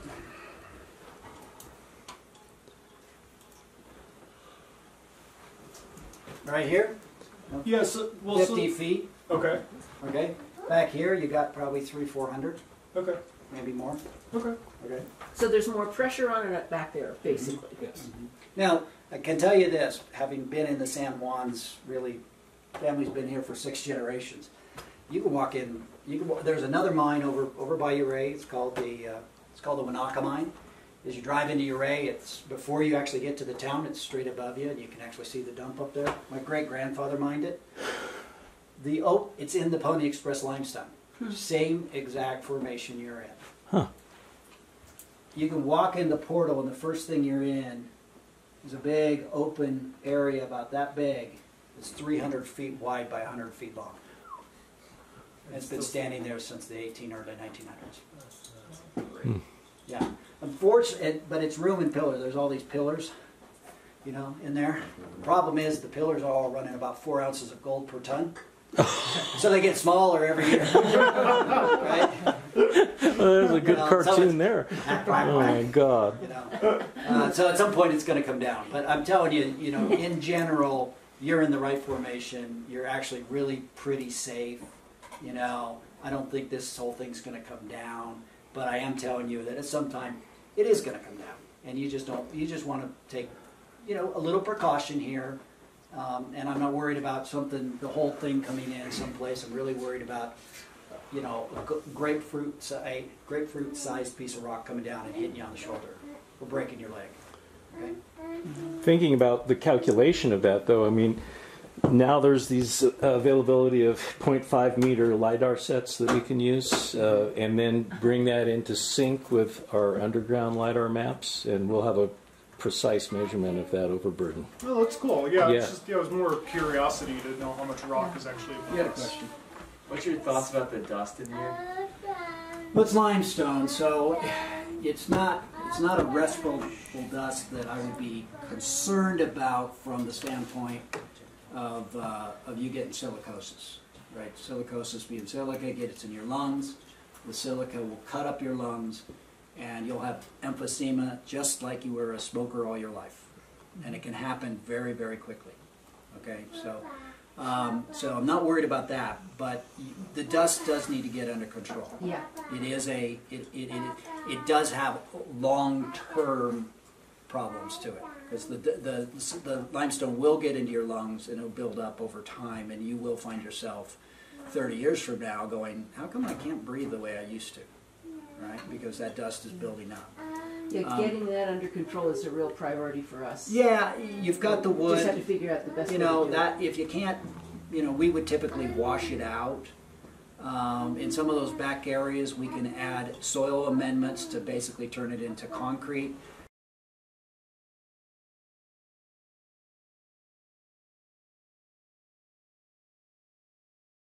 It's about all that hang fire. All right. At some point, like see this right here, where it wants to peel, you know, and you got freeze thaw there, so that's going to want to come out, right? Yeah. But if you take that scaling bar up there and try to get that down, you're not going to be able to move it today. What we would typically do with this is we would go in, rock bolt it, and use chain link on all of it. Okay, everywhere above a portal we come in, rock bolts, chain link to keep that from coming out. Now it's going to come out even if you rock bolt it. Okay. So what you do is you go in, you cut that piece of chain link out, get the rock out, and new chain link goes in. So at some point you should do that. But as long as you have a good solid place where you can, come in and out, safely, and you need to, we talked about triple lacing the top with 3x12s. We need to single lace the sides so the rock can't come off and in and smack you when you're standing. Right? And we would actually bring this portal probably out to here at a traditional mine, because something can come off and go bang, bang. You need to be just situational awareness. Walk through quickly. Don't stand here talking like I am. It's more like right below that tree. There's just like this big dirt. It's all dirt with like rocks kind of in there. It's just like, man, all that loose stuff. We can just get up there and You could. Just keep finding more loose stuff. You're just gonna, it's the only way you're actually going to protect that is coming in here and putting in ground control. so just knocking the loose stuff, just exposing more loose It stuff. just allows the freeze thaw action to continue to attack the slope, and it's going to come down. No matter what you do, it's going to come down. If you see some big doney like that one right there, see how that's cracked? No wrapping in. Yeah. You can still do it, man. You should still do it if you want to. If that, It's not going to do anything. if that came down, it would hit that right there, and it'd roll right out to where my feet are. Yeah, we've had some come down this year. Part of it. All right, let's go in and talk about. Okay. Brian, you want to do the honors? No. Way over there, like a month ago. Smash through some of our steel. Alright, so this thing is. Yeah, right there. You got the wrong So what you're saying? Oh, Yeah. You hear the difference? yeah. Yeah. That brow's been coming down, and it's going to continue to peel back to that area, and it's trying to get there. See this one up here? Right there where my light is. That thing's going to come down. You've got a fracture back here, Right. and you got this. You got another fracture right there. That thing's going to come down. So we need to get up there, and we need to pin that in, like right now. Okay. Okay. So this concerns me. Holy Whoa. shit. Yeah. Okay. We could sit here. Yeah, we and can pick at that all day. we could scale this all the way back, and just keep at it. But again, once you get past this real air slack area, you get back in here. Again, there's some more air slack right here. Some slack right there. Well, you can see where we scaled it over the years. So you're using the aluminum side of that as Yep. because of the sound. You should watch yourself. Yeah. Watch Give how him it's a good spinning. place to get away from. I don't know. You kind of need a 12-foot bar there. Yeah, it's. That'll give you more distance away too, Yes. right? Yeah. But this is the stuff you come in here every day and go whack. I can see that one. No, they're all going to move on you. So we need to get some 12-foot bars, and you guys need to, look at this. Looks like you pinned in the right area for your. So those are pins from before? No, like right here. I'm just glad you pinned back here instead of up here. The electrical. The Oh, electrical okay. stuff. Yeah. Oh, Boy, look at how pretty that is there. Yeah, so it's starting to, again, you got a huge span here. Remember I told you about how they were mined? And then look at that hourglass shape? That's a, You just gotta watch it get into Let me move that solar panel. solar panel? Yeah. right here. This whole thing, we could probably bring this whole piece down. Definitely right here, whoever's working right here.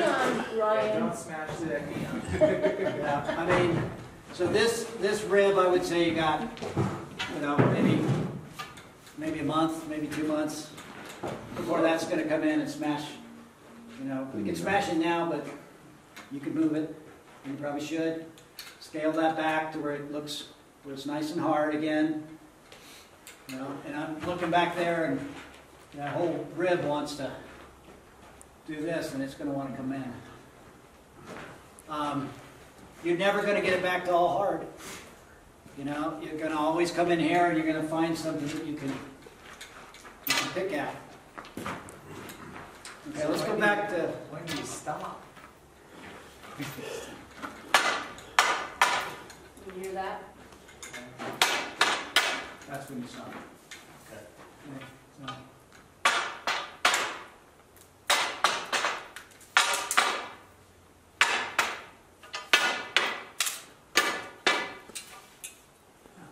So that one I worry about right there. I won't touch it with everybody standing here. I know. I can't really get to it with the knee for the bar. Yeah. Yeah, we got a lot of people. And a lot of this area, the 12-foot bar won't get an item. Yeah, well, it's 18 feet to 20 feet here.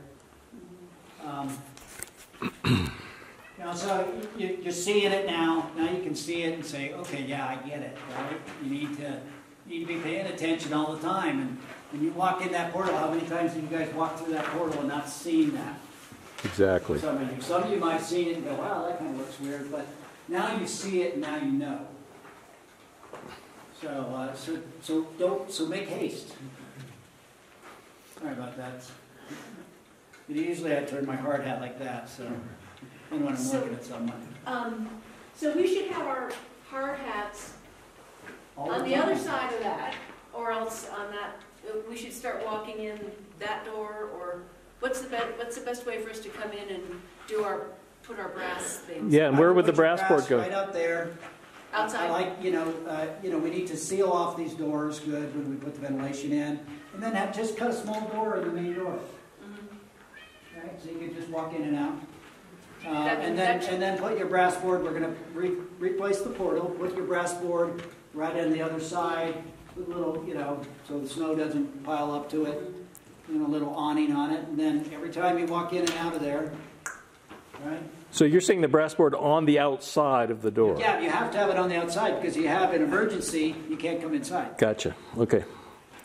Because I had in my mind's eye it was going to be right here, but you want it outside the portal. No, if you get a fire back in here. Okay. So. Gotcha. Okay, let's go look at 7. If we see anything that's really wild walking through these.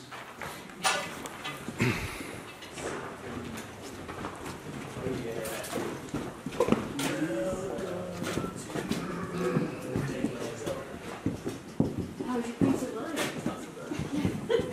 I know, all rattled, but I think, it's really funny.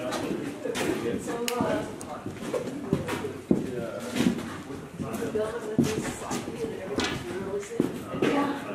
Yeah, the electric plate. I agree, sure. That's Chris, like that. Hard rock. That is a That little seam right there? Yeah, Anton, when did you get that out right there? How long ago was that? That was a lot. I mean, that was months and months and months ago. Okay. Was it when you were in here, or Jeremy's gone? Yeah, he had to take off with, Jeremy was Sawyer. And then there's That hasn't come down on his shit. He's been here for yeah, a while. yeah. So Brian, what's your take? Well, they got some mats We got in here, they got some bolts in here. You've got the only place that it's good. Will you flip that light on? Yeah. Yeah, that's pretty legit, right? That is that one. Yes and no, minus that bolt that's hanging down. Yeah. That was not doing anything. Does that mean it's just falling out? Yeah, so that has worked its way back? Is that what's going on? If you look at the mat that runs across there, we'd call it a bacon strip, whatever you want to call it, that's still up fairly tight, but that bolt, for whatever reason, maybe they didn't drill deep enough. That'd be my guess. And that's kind of my guess. But So it was never tight. It was never snug. You don't think it's falling down, right? Yeah, exactly. That was Friday. But if you look at this, right, okay, so they had this open at some point. This is all air slacked back to this, where you own this, and it's air. Here's a perfect example. Everything air slacked back to where you have rock bolts. Gotcha. So any other opening, this is what it's going to want to do to you. Right? So getting rock bolts in, look at the hourglass shape right there. You know, this is all working itself back. So, you know, I'm not going to go up there. But if we started working on this area right above the panel, you know, we could probably work, you know, 6 inches back on that. Yeah. Yep. Easy. We've seen all that rock. Yeah, When we were doing all that, you must have done we're not stuff. Oh, okay. Yeah. Okay. That's a hanging. That's a mother Yeah, she's widowmaker there. Huh? Yeah. This is already like this thing's kind of out of it. This looks pretty smooth here. Yeah, but this transition he was pointing out right here So, at the end of that mat. yeah, so the mat is actually holding it pretty well. Yeah, so it's. I think we're going to call it Portal 7 the danger zone. Well, it's going to be the like safe zone as soon as they put this barbed wire on it, right? Yeah. We're going to be the safest guys that You need to get in here. have to come out here for We safety. got all this, you know, hot cold on this. It's just going to keep working. We're seeing the water come through, the calcite building up. So where that calcite is building up, there's other pressures coming in there, huh? You know, right there, right above your table. I could knock that down like right now. If you were standing there, you'd have a very sore head. Yeah, that's pretty fragile looking up. Yeah. Now, if you, but this is all. I mean, this is all very. You know, to be quite honest with you, for being this close to the surface, and this is really in pretty good shape. But you can see some of this, right? So even with a 12-foot bar, we have a hard time. Yeah, we can figure that out. We can set up stages, we can set up scaffolding. Remember, let's go back to this one brow back here. Okay. The one that we were looking at earlier. And Do you call this a brow here? this is a brow. So where it changes like that? Yeah. But there, so this one, of all the, you know, of all the locations in this area, you have that, the main entry, and right here, these are all working. The rest of the stuff is just little tiny stuff here. You know, you need to stay away from the opening more than be back in here.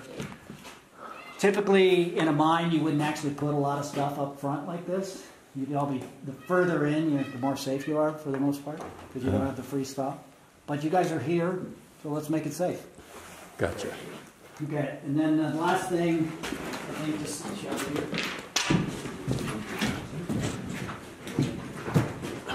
What a lovely floor.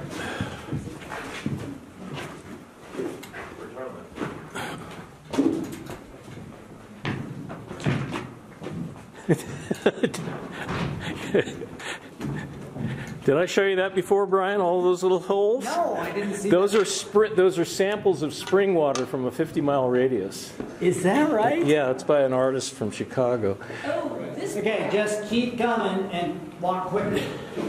Ha ha ha ha. Really? I see. Okay. Oh, I never looked at that. Yeah, it's quite a transition there, isn't it? So this is, you know, Brian, this is the difference from where Union Carbide finished and where the miners from Nucla started. Yeah, so back here, look at how nice that looks. I mean, you know, you can actually see the blast holes. You know, That looks fairly fresh, though. Yeah, it's because they went a little deep with their blast hole. When they shot that right there.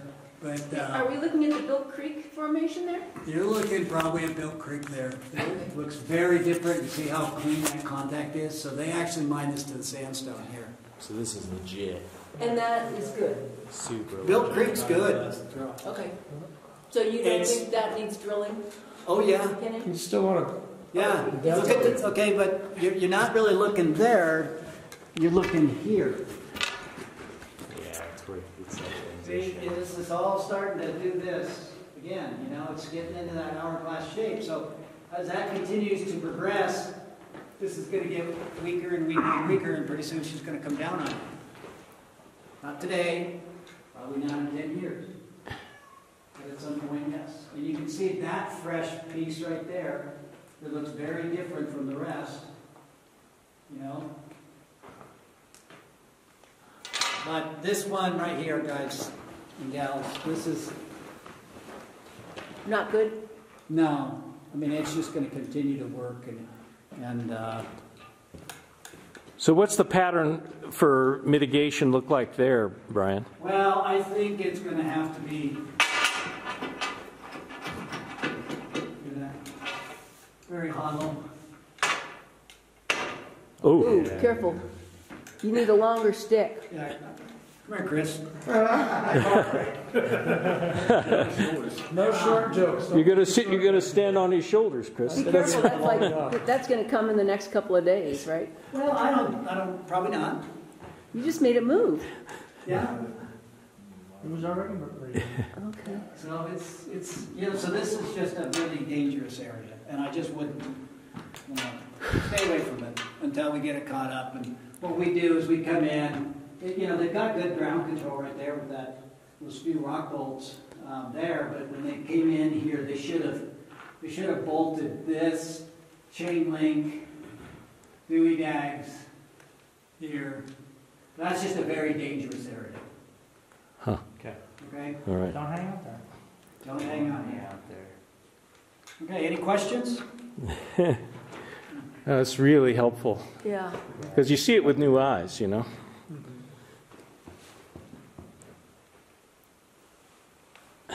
Do we have a plan to bolt Portal 7 and the entry? What are we thinking on timing? Have you guys discussed any of that? Well, we have. We just as soon as possible. That's what I remember. I'll get a budget put together and get it to you. Okay, great. I can get some guys over here as soon as you guys want me to. Okay, but let's figure out how much it's going to cost. And, Yeah, that's... and then prioritize, right? Yeah. Got it. So do you guys have a portable water tank? Yeah, we do. A couple. Yeah, Small, 250 gallon, cubes. We've got jack tanks with the. Okay. Oh, you're talking about right. Okay. Yeah. Sorry. So we're all set up there. And actually, we don't even have to use the pumps because we just run it off the compressor. Okay, that works. Yeah, so we can run two drills and the water system off of the compressor. So are your drills, they're water assist? Yes. Yeah, they're all water. Yeah, so once we start doing stuff, it's going to run downhill, so we need to take that into account as well. Anton has a sump right over in there. You might even build a little berm there to keep it from running onto your wood. So send it back out. So now you guys have seen this. It's really about constant vigilance. Each morning, come into your workspace, take a look at it, have some scaling bars there, poke at things. If it looks dangerous, move your stuff out of the way so when you poke it, you don't break your own equipment. All right? And if something's really scary, or you see something that's really bad, call up me or call up Chris, and we'll come over. All right. Sweet.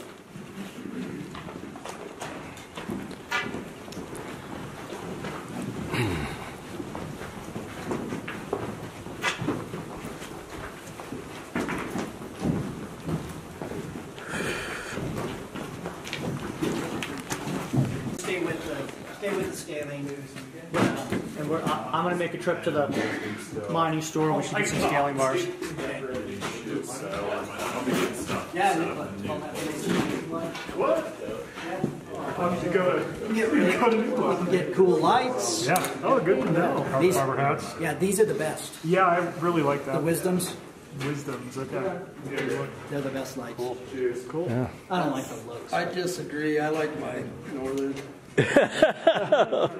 This thing, you know. Those you can't break. Northern. And then that's the carbon fiber you got on your helmet. That's really cool. Yeah, I've held one of these before. How much does that weigh? Oh, yeah. How much do those guys run? Like $300? No, they're not that much. Oh, really? It's two something. Yeah, it's like 250. I've seen these are at Alpine. Oh, really? Yeah. Yeah, I saw some in some hardware stores in Phoenix. They And look then good. your little flashlight.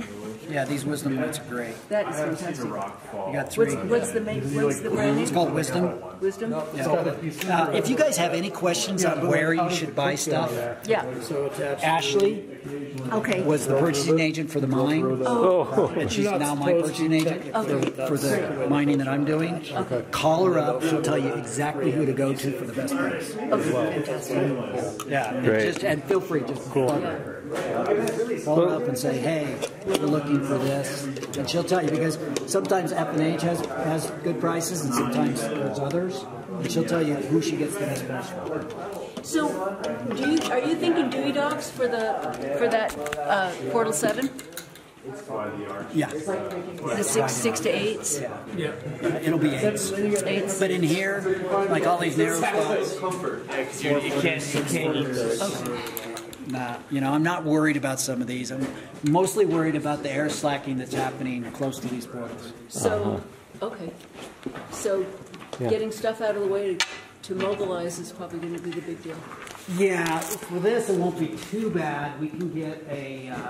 We're gonna get a. We'll move the solar panel. Yeah, we'll get a. Jeez.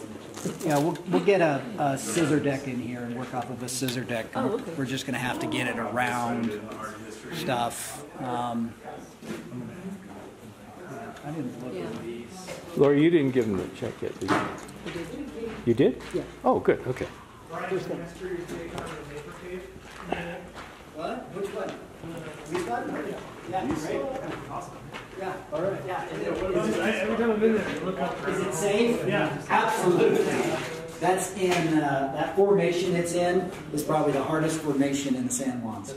Oh yeah, there's just nothing. How did they chisel that out?